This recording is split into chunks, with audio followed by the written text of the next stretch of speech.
जो रिकॉर्ड था वो ब्रेक कर दिया। क्या आज हम आरवीसी का रिकॉर्ड ब्रेक कर सकते हैं?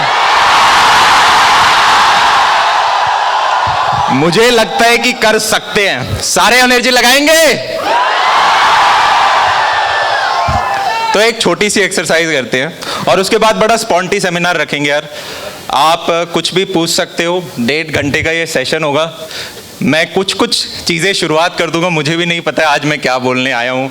मैं रैंडम चीज़ें स्टार्ट कर देता हूँ, इन बिटवीन कोई ना कोई आप में से हाथ खड़ा कर देगा और उसी के ऊपर हम आगे और कंटिन्यू कर देंगे। तो एक्सरसाइज ये है कि हम 1 से 10 तक क्लैप करेंगे और जैसे जैसे मैं बोलूँगा 1 2 3 उसी प्रकार से 1 2 3 आपकी क्लैप आती जाएंगी। जैसे ही हम 10 तक पहुँचेंगे तो हमें पागल हो जाना है, नीचे की सीटें उखाड़ के फेंक देनी है, ठीक है? और 10 के बाद चेक हो रहा होगा कि भाई एनर्जी लेवल कितना है। तो स्टार्ट करें, हाँ या ना? ऊपर तोड़ नहीं देना उसको। ओ भाई साहब, 1 2 3 4 5 6 7 8 9 10।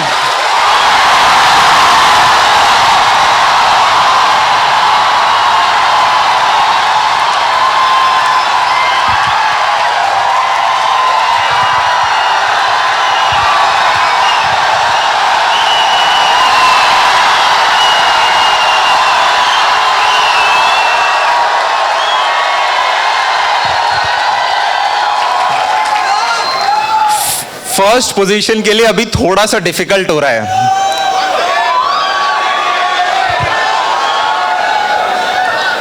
देखो थापड़ से लाउड था, फर्स्ट पोजीशन से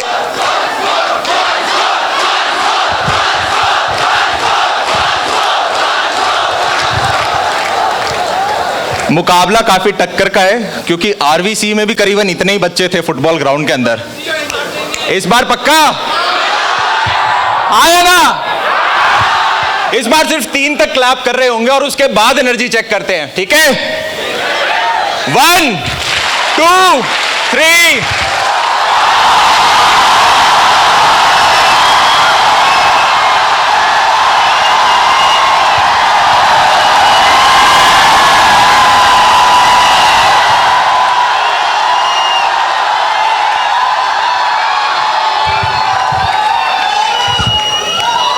यार बहुत डिफिकल्ट हो रहा है।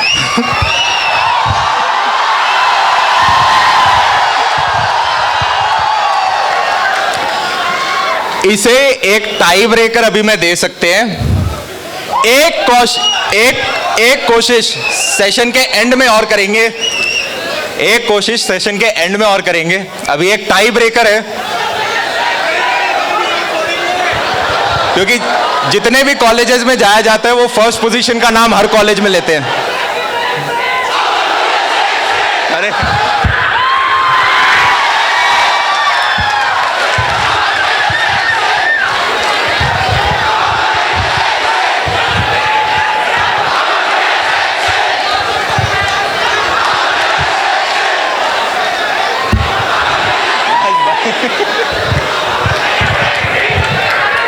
तो जनाब अब शुरुआत करते हैं। भाई बहुत एनर्जी है यार आप लोगों में, बहुत ज्यादा एनर्जी है आप लोगों में।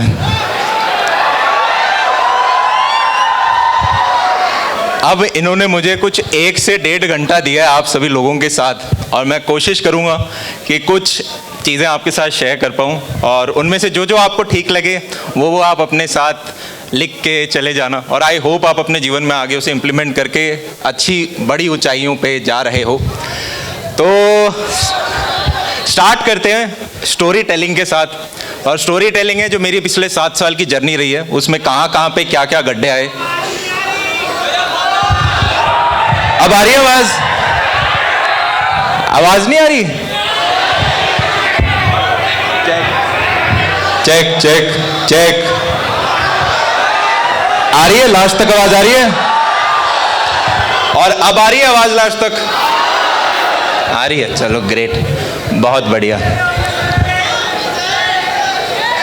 शुरुआत करते हैं। और यहाँ पे कॉलेज के प्रोफेसर्स भी बैठे हैं। नहीं बैठे तो हैं, बैठे।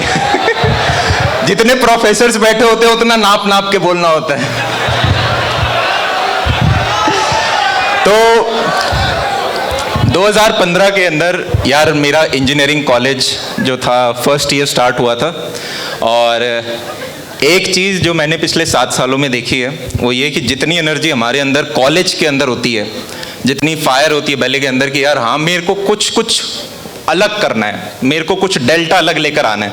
डेल्टा है डिफरेंस आपके और बाकी लोगों के बीच में।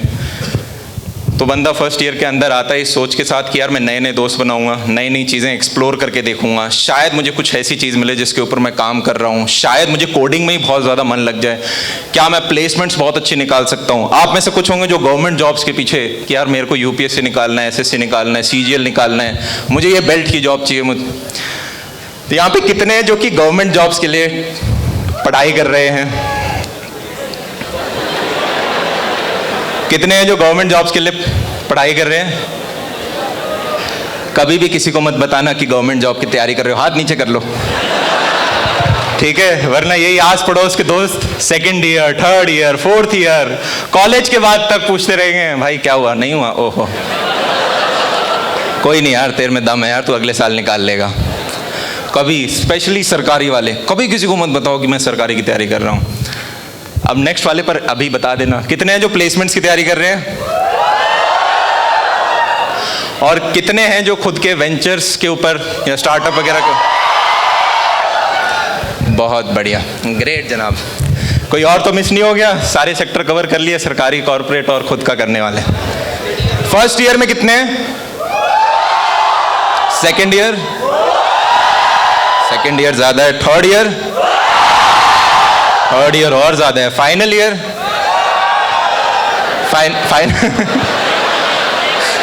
कोई बात नहीं, फाइनल ईयर में प्लेसमेंट्स भी होते हैं, अभी पढ़ना जरूरी है। तो 12th तक यार मैं खैर ये स्टोरी बहुत ज़्यादा बार रिपीट कर चुका हूँ तो मैं बोर नहीं करूँगा, सिर्फ की पॉइंट्स के ऊपर आपके पास आ रहा हूँ।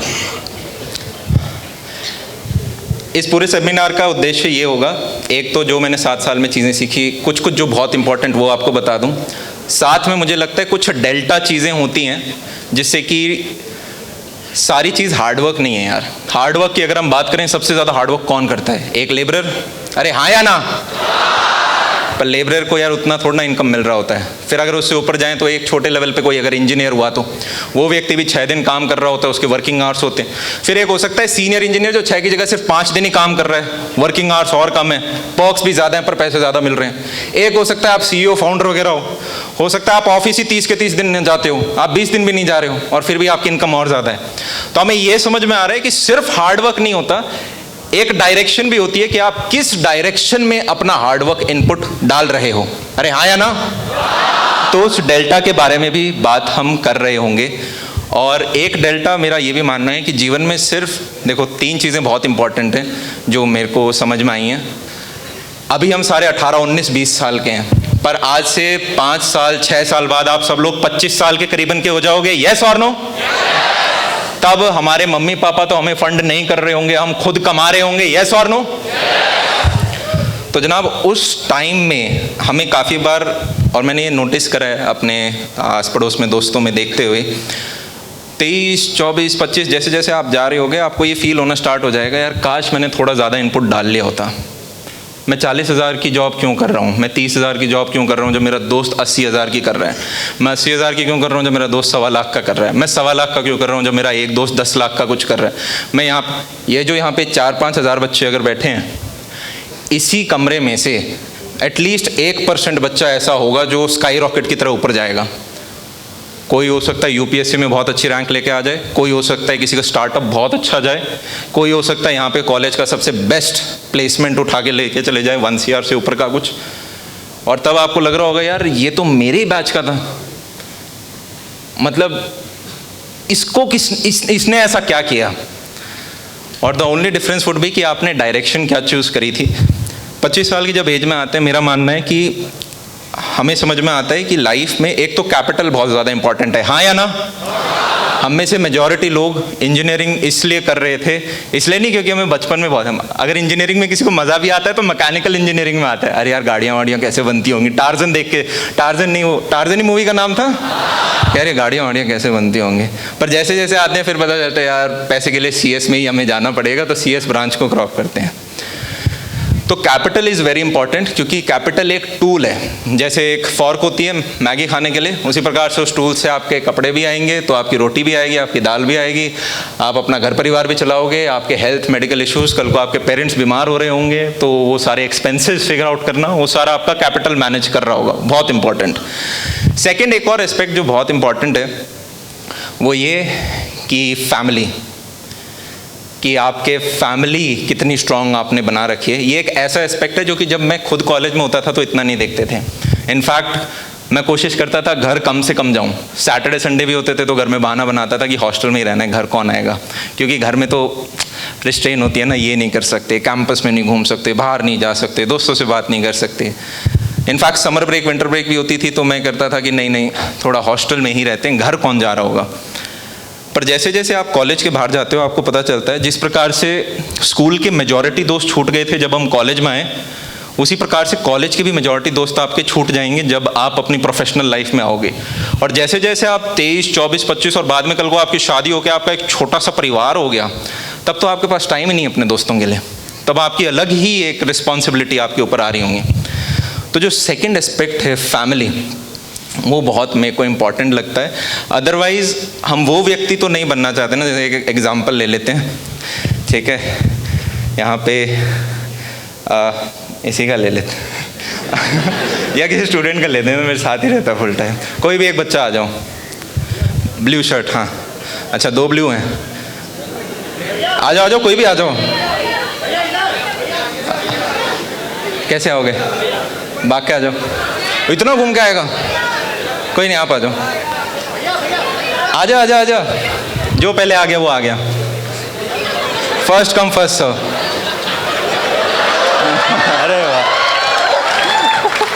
ऐसे ही होता है जीवन में, जो पहले आ जाता है ना, राइट। तो एक इम्पॉर्टेंट लेसन हमें क्या मिला, ये कोई अपॉर्चुनिटी नहीं थी, पर जीवन में ऐसे ही अपॉर्चुनिटीज़ आएंगी। आप जितना, एक होगा जो एक तो होंगे जो हाथ ही नहीं उठाया, एक होंगे जिन्होंने कुछ ने हाथ उठा लिया तो उनको ऐसे ही ढूंढ रहे होंगे कि यार इनको पिक कर लें, एक होगा हाथ उठा के खड़ा भी हो जाएगा तो वो दिखेगा ज़्यादा, और एक होगा वो हाथ उठा के खड़ा होकर चलना स्टार्ट हो चुका है कि मैं आ रहा हूँ। तो आपके अंदर कितनी भूख है उस हिसाब से, ठीक है, तो चलो है। और एक होती है ज़िद भी कि मैं नहीं जा रहा, हाथ हो गया अपना, तो ये भी बहुत ज़रूरी है, स्टबर्न रहना, ज़िद्दी रहना। तो चलो दोनों का एग्जाम्पल ले लेते हैं। मान लो इन दोनों ने जीवन में 200 करोड़ रुपए कमा लिए, ठीक है, तो कैपिटल तो इन्होंने सिक्योर कर लिया, पर इन दोनों की बीवियां इन्हें मारती हैं। तो क्या हम बोल सकते हैं कि यार ये एक फुलफिल्ड जीवन जी रहे हैं? शायद कैपिटल के टर्म्स में सक्सेसफुल हो गए, पर क्या फुलफिल्ड जीवन जी रहे हैं? या इनके मम्मी पापा इनसे खुश नहीं, अलग रहते हैं? तो क्या ये एक फुलफिल्ड जीवन जी रहे हैं? या फिर मान लो इन्होंने 200 करोड़ रुपए कमा लिए, पर 35-40 की एज में हेल्थ इतनी ख़राब कर ली कि नीचे से अगर कुछ उठाते भी हैं तो कमर भूल जाती है। तो क्या ये एक फुलफिल्ड जीवन जी रहे हैं? तो यहाँ से हमें 3 चीज़ें समझ में आई कि एक तो कैपिटल इंपॉर्टेंट है, सेकंड फैमिली बहुत इंपॉर्टेंट है, और थर्ड हेल्थ बहुत इंपॉर्टेंट है। और इन तीनों के around he, thank you very much in दोनों के लिए तालियां। जब भी जीवन में कोई अपॉर्चुनिटी मिले, हाथ उठाओ, खड़े हो जाओ और चल पड़ो उसकी तरफ, एग्जीक्यूट कर दो। मेरा मानना यह है कि 24 घंटे अगर हम देख लें, करीबन 8 घंटे तो हम रेस्ट करते हैं, बच गए कितने? 16 घंटे। जब आप 25 की एज में चले जाओगे, क्या मैं कह सकता हूँ 8 से 10 घंटे तो यार आप जॉब कर रहे होगे? अरे हाँ या ना, 8 घंटे काम किया, 1-2 घंटे ट्रैवलिंग, और जो बचा हुआ टाइम है वो आपका फैमिली के साथ जा रहा होगा। तो मेजॉरिटी टाइम आपका स्प्लिट हो रहा होगा, पहला आपका करियर क्या है और दूसरा आपकी फैमिली में, और इन्हीं के साथ आपको अगले 40 साल समय बिताना है, हाँ या ना? 25 से लेके 65 तक इसी में टाइम हम लगा रहे होंगे। तो क्या मैं बोल सकता हूँ ये 2 डिसीजन आपकी लाइफ के सबसे इंपॉर्टेंट डिसीजन है कि आप क्या काम कर रहे हो। और देखो बाकी सारे रिश्ते तो भगवान बना के देता है, एक रिश्ता आप भी करते हो, ठीक है? तो वो रिश्ता आपके किसके साथ हो रहा है। अगर आपने 2 डिसीजन ठीक सिक्योर कर लिए तो ये भी किसी प्लेसमेंट क्रैक करने से छोटी की चीज नहीं है। क्या हमें ये चीज समझ आ रही है? एक छोटा सा एग्जांपल, हमारे इंडियंस की यार सबसे स्ट्रांग चीज़ जो मुझे लगती है वो ये है कि हमारा कल्चर हमें ये कहता है कि हमें अपने पेरेंट्स के साथ जुड़ के रहना है। अरे हाँ है ना? हमारे माँ बाप जितना पेन, स्ट्रेस और जितनी एनर्जी लगा रहे होते हैं एक बच्चे को छोटे से लेके स्कूल पूरा कराने में, फिर कॉलेज पूरा कराने में, इतना शायद वेस्ट में नहीं होता। वो तो कह देते हैं 14 साल की उम्र में चलो बेटा अब अपने खर्चे खुद देखना स्टार्ट करो, 17-18 में तो बेटा अब तुम अलग रहो। वहाँ तो मम्मी पापा के साथ रहना एक इंसल्ट की सी बात है कि अभी भी अपने मम्मी के घर रहते हो। पर यहाँ पे एक डिफरेंस है। मैं वो जो कॉलेज में यूँ सोचता था कि घर नहीं जाना है क्योंकि दोस्तों के साथ शायद या कॉलेज में ज़्यादा मज़ा आ रहा होगा, अब एकदम उल्टा व्यक्ति बन गया हूँ। क्योंकि जो पेरेंट्स हैं वो आपकी सबसे स्ट्रॉन्गेस्ट बैकबोन बनते हैं। आज के दिन भी अगर मेरी डेली जो लाइफस्टाइल है उसमें से मेरे मम्मी पापा अपना हाथ पीछे खींच लें तो मैं तो अपने काम नहीं कर पाऊँ। मैं अगर ऑर्गेनाइजेशन भी आज के दिन रन कर रहा हूँ तो मैंने अपने पापा को कह रखा है कि भाई VRS दे दो और अब टोटल इसके अंदर आओ। तो चाहे अकाउंट्स हो गया, चाहे कोई और डिपार्टमेंट हो गए, मैं कहता हूँ ये आप ही देखो, क्योंकि धंधे में ट्रस्ट बहुत ज़्यादा ज़रूरी होता है। और जीवन में इस पूरी पृथ्वी पे 2 ही ऐसे व्यक्ति हैं जो आपका कभी बुरा नहीं चाहेंगे और वो हैं आपके पेरेंट्स। वही ऐसे व्यक्ति होंगे जिनको आपकी सक्सेस से जेलसी नहीं होगी। सच बात है पर थोड़ी कड़वी लग सकती है। 3 इडियट्स हम सब ने देखी थी। दोस्त के अगर बुरे नंबर आए तो बुरा लगता है, पर दोस्त टॉप कर जाए तो बहुत बुरा लगता है। इसी प्रकार से आपके जो पेरेंट्स हैं ना उन्हें बहुत अच्छा लगेगा जब भी आप जितना टॉप जाओगे वो तो यूँ कहेंगे बेटा और थोड़ा सा और कर ले। सचिन तेंदुलकर कहते थे, मेरे एक कोच थे और वो मेरे से कभी सेटिस्फाइड नहीं, मैं सेंचुरी मार के आ जाऊँगा तब भी कमियाँ निकालेंगे। क्योंकि वो चाहते हैं कि थोड़ा सा और इम्प्रूवमेंट हो जाए। वहीं दोस्तों का वो कहेगा अरे यार पढ़ रहा है तू, हैं पढ़ रहा है भाई, ये पढ़ाई कर रहा है भाई देख ले इसको, सांप पढ़ रहे हैं। तो एक नेटफ्लिक्स पे डॉक्यूमेंट्री है, उसका नाम है व्हाट द हेल्थ। आप ज़रूर देखना उसे, अगर आपको कहीं से दोस्त का सब्सक्रिप्शन ले ला के, नहीं तो कहीं इधर उधर मिल जाए। व्हाट द हेल्थ बड़ी इंटरेस्टिंग है और उसके अंदर 1-2 फैक्ट्स थे, मैं शायद परसेंटेज एकदम एक्यूरेट ना बताऊं। डायबिटीज़ और कैंसर ये ऐसी बीमारियां होने वाली हैं आने वाले समय में, स्पेशली जैसा हम खाना खाते हैं, ठीक है, जितना हमारे चारों तरफ पॉल्यूटेंट्स हैं। डायबिटीज़ और कैंसर, आप अपने लेफ्ट में एक व्यक्ति देख लो, आप अपने राइट में एक व्यक्ति देख लो, इनमें से एक को तो आई गेस डायबिटीज़ या कैंसर में से एक है। ये प्रोबेबिलिटी है लगभग 30% लोगों को आने वाले टाइम में, और करीबन 25% ही कैंसर का उन्होंने स्टैट्स दिखाया था। तो जीवन पहले ही मार दो अपने दोस्तों को लेफ्ट राइट देख के, तेरे होएगी।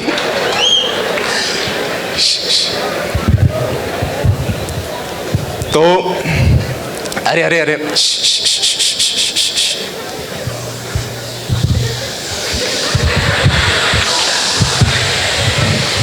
यार ये बताओ कॉलेज के बाद कहीं करने का मौका मिलता है ना? तो एक तो बड़ा गड्ढा हो गया 25% का, एक बड़ा गड्ढा हो गया करीबन 30-33% का। और आज के दिन हम काफ़ी सारी चीज़ें, स्पेशली हमारे टीवी शोज़ हो गए, मूवीज़ हो गए, ये काफ़ी वेस्ट की सी आती हैं। अरे हाँ है ना, हॉलीवुड से इंस्पायर्ड होते हैं। तो मुझे लगता है जो हम देखते हैं स्पेशली मूवीज़, वो हमें या हमारी आइडियोलॉजी को काफ़ी ज़्यादा अफेक्ट करती हैं। और यहाँ पे एक चीज़ को आपको बड़ा ध्यान रखना है, इस एरा को इंफॉर्मेशन एरा भी कहा जाता है, डिजिटल एरा भी कहा जाता है। आज के दिन आपके पास इतनी इंफॉर्मेशन है कि आप डिसाइड कर सकते हैं मुझे इस कल्चर से ये चीज़ अच्छी पिक करनी है, मुझे इस कंट्री से ये अच्छी चीज़ पिक करनी है, मुझे इस रिलीजन का ये चीज़ अच्छा लग रहा है। और आप अपना खुद का एक कस्टम बना सकते हो जो आप और आपकी फैमिली इंप्लीमेंट कर सकते हो। अरे हाँ या ना?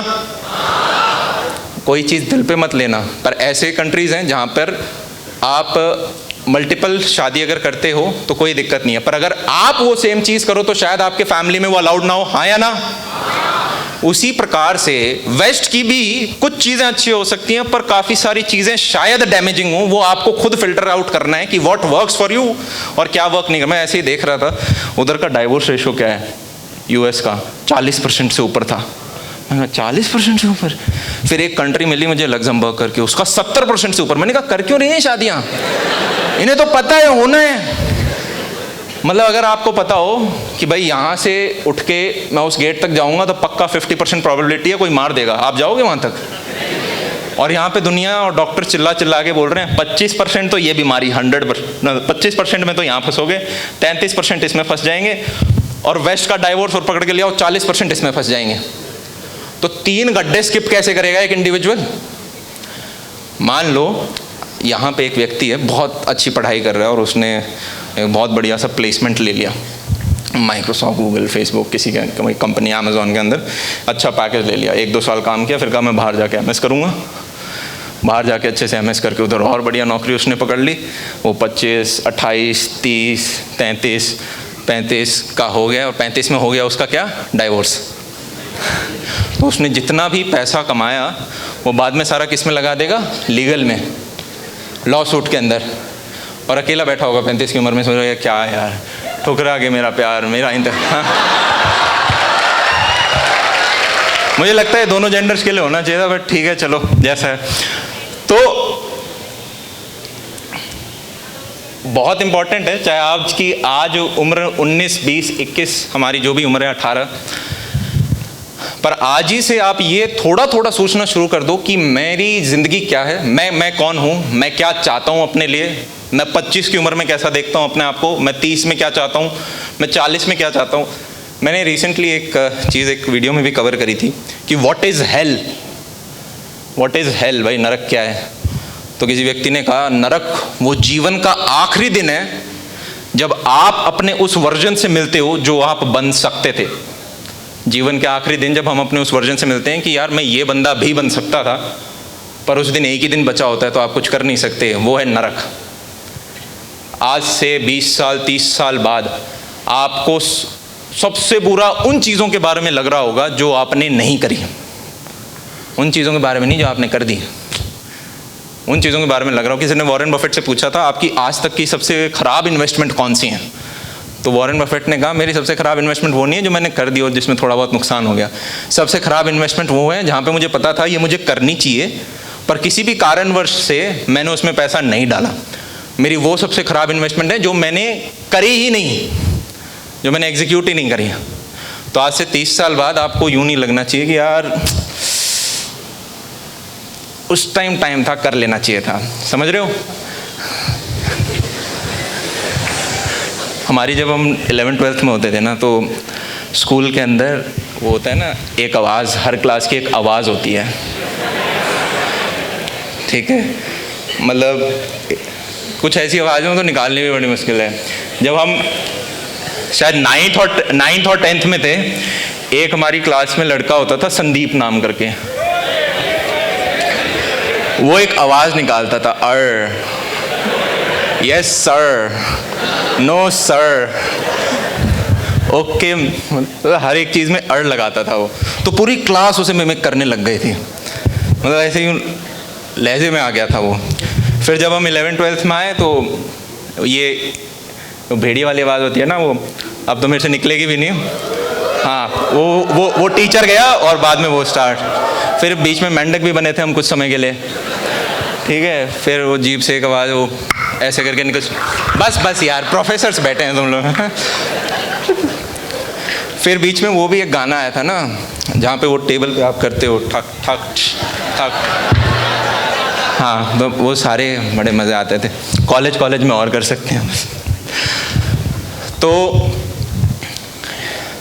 अब आते हैं नेक्स्ट चीज़ के ऊपर। कॉलेज के अंदर जब मैं था यार, तो स्कूल में बड़े शर्मीले थे, तो ये सोचा कि कॉलेज में आके शर्माहट को कैसे हटाएं। किसी ने कहा शीशे में बोलो। अब जब शीशे में बात करनी स्टार्ट करी, बड़ा क्रीपी लगता है खुद से बात करना, है क्या कैसे अजीब सा लग रहा है। फिर एक और उपाय ये था कि जैसे हम सब बता देते हैं कि यार इसने इस मूवी के अंदर बड़ी ख़राब एक्टिंग करी, ये एक्ट्रेस ने अच्छा काम नहीं किया, ऑल्दो चाहे हमें एक्टिंग बिल्कुल ना आती हो, पर हम अगले को जज कर लेते क्योंकि हमने बहुत सारी मूवी देख ली हैं। इसी प्रकार से जब आप अपने खुद का वीडियो शूट करके और उसे खुद देखते हो तो आपको और कमियां दिखने लग जाती हैं, अरे क्या। और जब आप बार बार देखते हो तो फिर आप इम्प्रूव कर सकते हो उसके अंदर। तो उस चीज़ के साथ मैंने सोचा किस चीज़ के ऊपर वीडियो बना सकते हैं अपने से, कॉमेडी वगैरह ये सब तो होगा नहीं।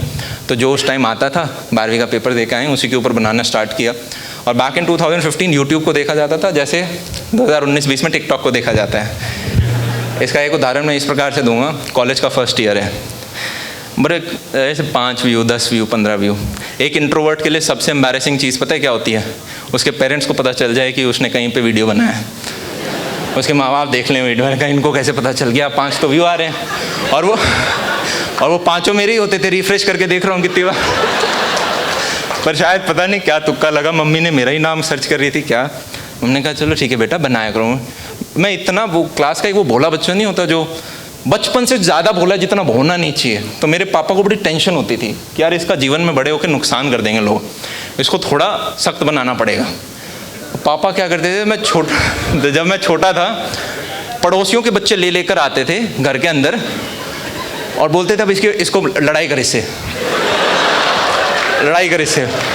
और मैं कहता था पापा इसको मारूंगा तो इसको लग जाएगी। इतने में अगला मार देता था।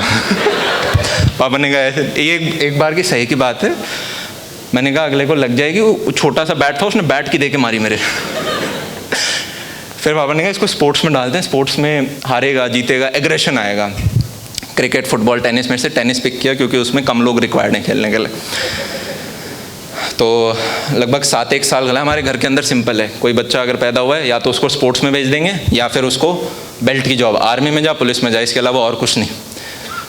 तो मेरे एक जीजा जी थे जो कि इंडियन टीम में आए, तो बस उसके बाद सारे स्पोर्ट्स के अंदर, और उसके बाद आर्मी, और उसमें सब हैं तो सब उसी डायरेक्शन में।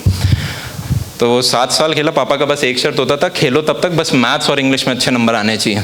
पापा ने कहीं किसी सेमिनार में सुन लिया था कि अगर आपकी मैथ्स और इंग्लिश ठीक है तो आप कोई भी एग्ज़ाम क्रैक कर सकते हो, चाहे वो कैट हो चाहे वो सरकारी एग्ज़ाम हो, सब में मैथ्स और इंग्लिश ही पूछते हैं।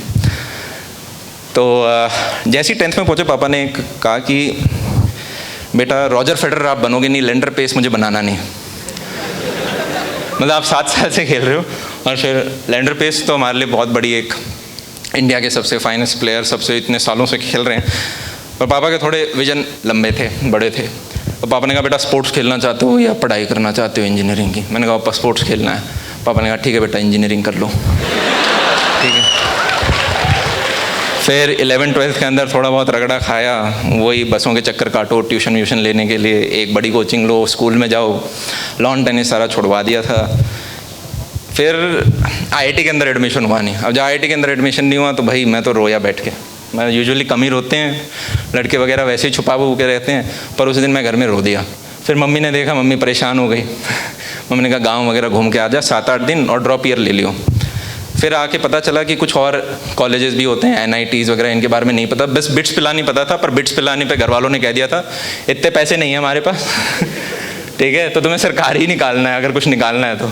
और पापा बड़े स्ट्रिक्ट। पापा कहते थे बेटा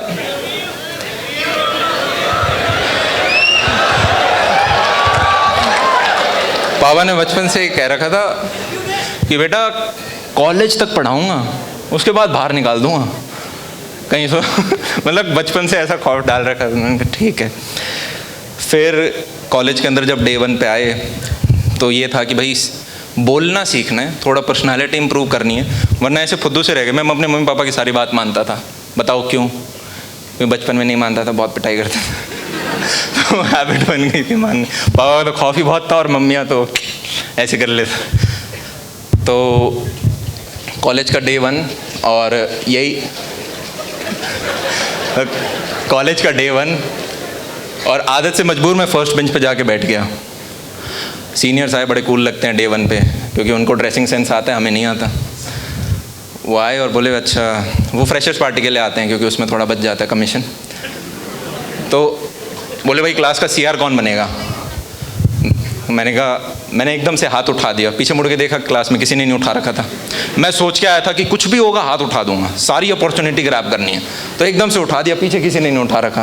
उन्होंने कहा ठीक है तू बन जा। वो क्लास से जब बाहर गए मैंने पूछा यार CR क्या होता है? उन्होंने कहा क्लास रिप्रेजेंटेटिव। मैंने कहा मॉनिटर बना दिया। अच्छा। फिर दूसरा सीनियर आया, उसने भी कहा अच्छा भाई क्लास का CR कौन? अब इतना दम नहीं कि बोल दे मैं बन चुका हूँ ऑलरेडी। उन्होंने इतने में 2 लोगों ने हाथ उठा दिया, मैंने और एक और ने, वो रैंक ओपनर, सबसे ज़्यादा नंबर आ रखे थे उसके। रैंक ओपनर होता है ना हर कॉलेज का, कि ये रैंक ओपनर है इस कॉलेज का। उन्होंने कहा ओ भाई स्पीच दो। मैंने कहा यही तो नहीं आता हमें। तो मैंने कहा कौन पहले? मैंने कहा भाई पहले तू दे दे, मैं फिर उसी में प्लस कर दे। वो आया, वो इंग्लिश में स्टार्ट हो गया, भाई मैं आपको बहुत पढ़ाऊँगा आपके कोई डाउट आएगा आप मेरे से आके पूछ सकते हो, मैं आपको नोट्स दूंगा, मैं आपके टीचरों से ये काम कराऊंगा, मैं पढ़ाऊंगा आपको।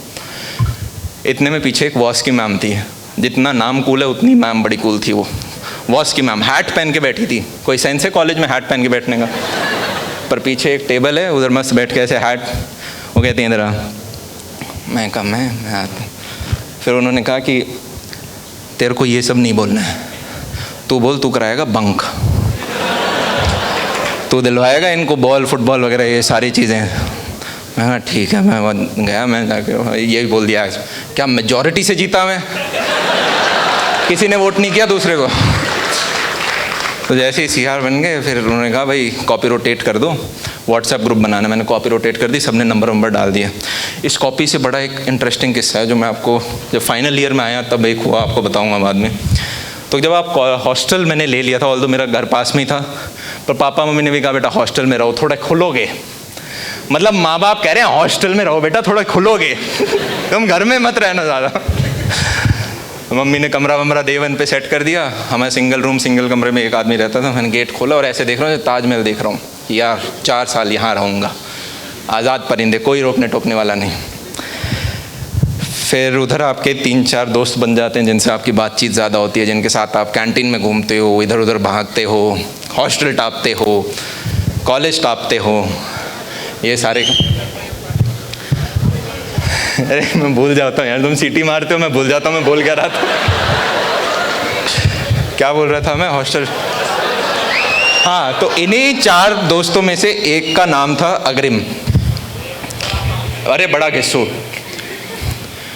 डिप्लोमेसी क्या होती है वो मैं इससे सीखा। मुझे नहीं पता था पहले डिप्लोमेसी क्या होती है, जितना ये डिप्लोमेट था ओहो। तो ये व्यक्ति 4th ईयर में आके मेरे को बोला यार अमन तू डे 1 पे खेल गया। मैंने कहा क्या बोल रहे हैं?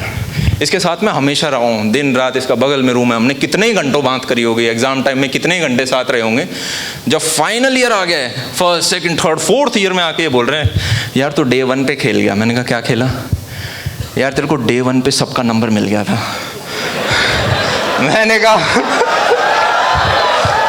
कहा ये व्यक्ति अभी तक इस बात को दिमाग में रख के बैठा है। मेरा इंटेंशन भी। मैंने कहा अच्छा आज बोला तूने 4 साल बाद। तो कॉलेज कुछ इस प्रकार से। और 1st ईयर सबसे ज़्यादा इंटरेस्टिंग होता है। कोविड ने अगर आपका 1st ईयर खराब करा है तो थोड़ी दिक्कत है, तो 2nd ईयर आपका सबसे इंटरेस्टिंग होगा। जो भी कॉलेज का आपका 1st ईयर जो आप अटेंड करते हो वो सबसे ज़्यादा इंटरेस्टिंग होता है, क्योंकि आपको सारी नई चीज़ें दिखती हैं, क्लब, सोसाइटी, लोग इधर उधर से सारे देश से पार्ट से आए हैं। फिर 2nd ईयर 3rd ईयर में तो उतना इंटरेस्टिंग नहीं लगता, साथ में इंटर्नशिप वगैरह भी आ जाती हैं। 1st ईयर में बंदा सोसाइटी ज्वाइन करता है, 2nd ईयर में छोड़ के आता है। तो कॉलेज के अंदर जितने भी सोसाइटी क्लब्स वगैरह थे सबके अंदर मैंने जाके पार्टिसिपेट किया। चाहे मुझे ड्रामा नहीं आता था तो मैं ड्रामेटिक में गया, वो अलग ही उनका फुटबॉल ग्राउंड में खड़ा है, तुम मुझे खून दो मैं तुम्हें आज़ादी दूंगा, जोर से बोलो। और रिजेक्ट हो गया मैं उस राउंड में।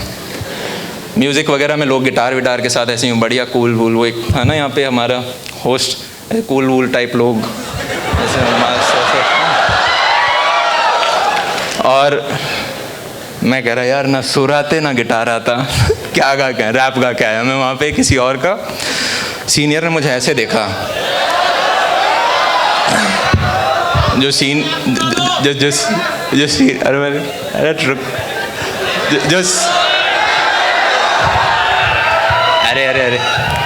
अरे काम की चीज़ में रैप कर लेंगे लास्ट में देख। तो सीनियर ने पहले कह दिया था भाई अगर तूने रैप गाया किसी का तो मैं दिमाग ख़राब हो जाएगा, पर फिर मैंने गा दिया वही। फिर उसने कहा तो चला जाओ। म्यूज़िक डांस सोसाइटी में भी सेम हुआ, उन्होंने भगा दिया। पर हम ढीठ थे, जैसे कि वो आदमी ढीठ था। तो वो प्रैक्टिस कर रहे इंटर ब्रांच कंपटीशन और हम भी पीछे घुस गए, थोड़ा हम भी कर लेंगे। तो एक डांस कंपटीशन, चाहे बहुत ही गंदा डांस किया, हमने कर लिया। उन्होंने पूछा भाई पहले नाचना आता है? बोला हाँ हमें डांस आता है। बोले कहाँ किया है? घर में जब शादियाँ वादियाँ होती हैं तो। उन्होंने कहा करके दिखाओ। वो बहुत ही एम्बैरेसिंग डे, पर वही दिन याद रहते हैं फॉर सम रीज़न कॉलेज के, कि कौन से दिन हॉस्टल टापा था, कौन से दिन बंक किया था। डे 1 हमारे सीनियर्स आए, हमें बोल के गए डे 1 बंक करो, क्या कर रहे हो? डे 1 ये बच्चे 11th-12th का जेई पढ़ के आए हैं, ये क्लास बंक करने से पहले सोचते थे इनका टीचर सीनियर बंक क्यों नहीं कर रहे, तो CR बन गया, तुम कराओ, तुम्हें कराना है। मैं कह रहा हूँ चलो सब खड़े हो, चलते हैं। एक मेल CR बनाते हैं, फिर एक लेडी CR भी बना देती है। वो उठ ही नहीं रही। मैंने कहा चलो यार चलो, क्लास के बाहर जा रहे हैं, ऐसे जा रहे हैं, और एक अंकल टाइप आदमी क्लास की तरफ जा रहा है। हम कंफ्यूज, ये हमारा ही टीचर है क्या, ऐसे पता है हम बाहर जा रहे हैं? तो वो हमें देख रहा है, हम उसे देख रहे हैं, और ऐसे ऐसे ऐसे ऐसे चल, क्योंकि उन्हें भी नहीं पता हम उनके बच्चे हैं क्या। अब बाहर आ गए बिल्डिंग के, अब पता नहीं बंक में करते क्या हैं, ऐसे खड़े हैं सारे लोग, क्या करना है? वो कह रहे हैं ऐसे उधर उस लेन में घूम के आओ, वो ब्लॉक घूम के आओ, ये करके आओ। मैंने कहा ठीक है। तो ऐसे करते करते फर्स्ट ईयर में यूँ भी था कि यार नंबर अच्छे लेके आने हैं, क्योंकि पैकेज वैकेज है ना तभी लगेंगे, तो ज़्यादा पढ़ाई कर ली उसमें, उतनी करने की ज़रूरत नहीं थी। मुझे अभी भी याद है मिड सेमेस्टर में 10 दिन थे, और मैं अपने दोस्त को ये कह रहा हूँ यार काश पहले पढ़ाई स्टार्ट कर दी होती यार, कितना अच्छा हो जाता, सिर्फ 10 दिन बचे हैं। और जब वही 7th-8th सेमेस्टर आ गए, तो जब 2-3 दिन नहीं होते तब तक तो मोटिवेशन ही नहीं आता कि पढ़ना है इसके लिए। तो ये थोड़ा थोड़ा ट्रांसफॉर्मेशन आया। आपके यहाँ पे कॉलेज में एक स्टार्टअप है शायद, फॉक्स ड्राइव करके, है ना? नहीं सुना? ये जूम कार की तरह है, ये आज आए थे पिक करने। तो ये बेसिकली कार रेंट्स पे आपको देते हैं। आप ही के कॉलेज के बच्चे हैं, 3rd ईयर स्टूडेंट्स हैं, और इन्होंने कुछ 7 गाड़ियाँ कर रखी हैं। तो मेरे को बड़ा अच्छा लगा कि कॉलेज, मैंने पूछा क्या करते हो अभी, क्या कर रहे हो? बोले इन्वेस्ट कर रखा है बिजनेस में पैसा। मैं तो कौन सी क्लास, कौन से ईयर में? 3rd ईयर में। कहा इन्वेस्ट कर रखा है, ये तो थोड़ा बाद की एज में नहीं आता कि हाँ पैसा कमा लिया अब इन्वेस्ट कर रखा है? बोले इन्वेस्ट कर रखा है। मैंने कहा किस में? ये जो गाड़ी है ना, ये हमारे स्टार्टअप की है, तो इसमें हम लोगों को दे देते हैं, वो एक दिन में रह के आते हैं, हम दिन के 3,500 चार्ज करते हैं, अनलिमिटेड किलोमीटर्स। मैंने कहा अच्छा। मैंने कहा ग्रेट। बोले सिर्फ LPU के बच्चे ही यूज़ करते हैं उसे। मैंने कहा वेरी गुड। तो जनाब कहाँ पे थे? किसी को भी कोई भी डाउट आए, आपको डायरेक्शन रीडायरेक्ट करनी है मेरी बीच में जाके। अभी तक हमने क्या क्या चीज़ें सीखी हैं मैं एक बार रिवाइज़ करा देता हूँ। और एक चीज़ ज़रूर याद रखना, कल खाने में क्या खाया था याद है? कल का तो याद होगा, परसों रात को क्या खाया था? नहीं याद ना? पर मुझे ये बताओ, किसी राहुल या नेहा के साथ कभी लास्ट टाइम गए थे, क्या खाया था? क्या जानवर खा लिया था क्या? पॉइंट बीइंग, हमें जीवन में जो बार बार रिपीट होता है वो उतना याद नहीं रहता, नए एक्सपीरियंसेस याद रहते हैं। आई होप आप सारे के सारे 100+ साल जियो, पर जो असली जहाँ पे हार्ड गोडे चल रहे होते हैं वो शुरुआत के 60 साल होते हैं, हाँ या ना? उनमें से 20 निकल गए, 40 और बचे हैं। अपने को 40 के बाद ये नहीं सोचना कि यार, एक तो ये मेरे को बड़ा एक सेल्फ बिलीफ इशू होता था जब ऑब्वियसली शर्मीले थे कि कॉलेज के फर्स्ट ईयर में यार अपनी जॉब भी लगेगी क्या। एक तो जब आप 11th-12th में होते हो ना, बड़ा हार्ड होता है डाइजेस्ट करना, हम भी किसी दिन काम करेंगे, हमें भी ऐसे ऑफिस जाना होगा। मम्मी ने तो पहले दिमाग में इमेजिन कर रखा था सीरियल देख के, सूट वूट पहन के ऐसे ही बच्चा जाएगा मेरा, पर ऐसे ही खुद डाइजेस्ट, क्या हम जॉब करेंगे, हमारी शादियाँ होंगी, हमारे परिवार होंगे, ऐसे ही डाइजेस्ट नहीं होता, लगता है अभी तो स्कूल है। तो ये सोचना कि भाई हम अपना कोई काम स्टार्ट कर देंगे, ये तो मतलब आउट ऑफ द पिक्चर। और ये सोचना कि वहाँ पे स्टेज पे खड़े होकर बोलना होगा या इंट्रैक्शन होगा, ये तो ऐसे स्वयं कृष्ण आते ना सामने से और कहते कि तुम्हें ये काम करना है। रहने दो, सपने बहुत आते हैं आजकल, ये नहीं हो सकता। तो पॉइंट बीइंग, जो आज भी आपने सोचा भी नहीं है कि आपके साथ हो सकता है, कुछ कंडीशंस हैं। आज के दिन है ना, मार्केट में स्ट्रैटेजी बहुत ज़्यादा अवेलेबल है। मेरे से काफ़ी बार बच्चे बोलते हैं भैया स्ट्रैटेजी बताओ। जितना आपके पास इंटरनेट डेटा पैक है, 1 GB, 1.5 GB, 2 GB, उतना पर डे आप स्ट्रैटेजी किलो में लेके जा सकते हो इंटरनेट से। अरे हाँ या ना? सबको पता है X चीज़ करनी है तो इसके लिए क्या करना है, गूगल कर लो पता चल जाएगा, यूट्यूब कर लो, वीडियो में कोई बता रहा होगा। सबसे इंपॉर्टेंट क्या है? एग्जीक्यूशन। भाई कर दो, हाँ या ना? जैसे कि मान लो आप बहुत सारे बैठे हो और मैं कहूँ चलो हाथ खड़ा करके कौन ऊपर स्टेज पे आएगा, और आप में से बहुत सारे लोग दिमाग में सोच, सबको पता है स्ट्रैटेजी, खड़ा होना है, हाथ खड़ा करके, सीढ़ियों से इधर आना है, इधर इधर करके और इधर मैं पहुँच जाऊँगा। सबको एग्जीक्यूशन पता है? पर कुछ होंगे जो स्टार्ट कर देंगे, फिर खड़े हो जाएंगे और कंसिस्टेंटली एक एक सीढ़ी कर करके यहाँ तक आ जाएंगे। तो आप सबको स्ट्रैटेजी पता है, पर कुछ होंगे जो ग्रैब करके एग्जीक्यूट कर देंगे। करियर और नेहा में सेम लॉजिक लगता है। अरे यार, अरे नेहा पे बस शुरू नहीं, समझो, मान लो आप कॉलेज के फर्स्ट ईयर में आए हो। मैं तभी पूछ रहा था कितने प्रोफेसर्स बैठे हैं। आप कॉलेज के फर्स्ट ईयर में आए, आपको राहुल अच्छा लगा, आपको नेहा अच्छा लगी, ठीक है। अब आप क्या करते हो? नेहा वहां खड़ी है स्टेज के सामने, आप क्या करते हो? अरे रुक तो जाओ राम प्रसाद, रुक जाओ। नेहा आगे खड़ी है, आप क्या करते हो? क्या आप पापा से पूछ के आते हो, पापा मैं नेहा से बात कर लूं, पापा नेहा से पूछ लूं मैं? ये तो नहीं करते। तो अगर आपको लाइफ में, देखो प्लेसमेंट्स बहुत इंपॉर्टेंट है और उसी को अपना मेजॉरिटी टाइम देना, पर अगर आप कॉलेज के फर्स्ट सेकंड ईयर में और आपको दिख रहा है आगे मेरे पास 2 3 4 साल हैं, तो कोई हर्ज नहीं है दिन का अगर आप आधा घंटा 1 घंटा किसी साइड हसल के ऊपर लगा रहे हो, सैटरडे संडे पूरे लगा रहे हो, समर ब्रेक लगा रहे हो, विंटर ब्रेक लगा रहे हो। अरे हाँ या ना? क्योंकि जनाब अगर आपने करियर और लाइफ पार्टनर में कॉल के लिए खुद एक्शन नहीं लिया तो जनाब दुनिया धक्का देके आपको एक डायरेक्शन में तो डाल ही देगी। इतना अभी तक तो समझ गए होगे। इंजीनियरिंग में डाल दिया, जेई की पढ़ाई में भी डाल दिया था, उससे पहले साइंस स्ट्रीम में भी डाल दिया था, इसके बाद भी डाल देंगे। सब लोग कहते हैं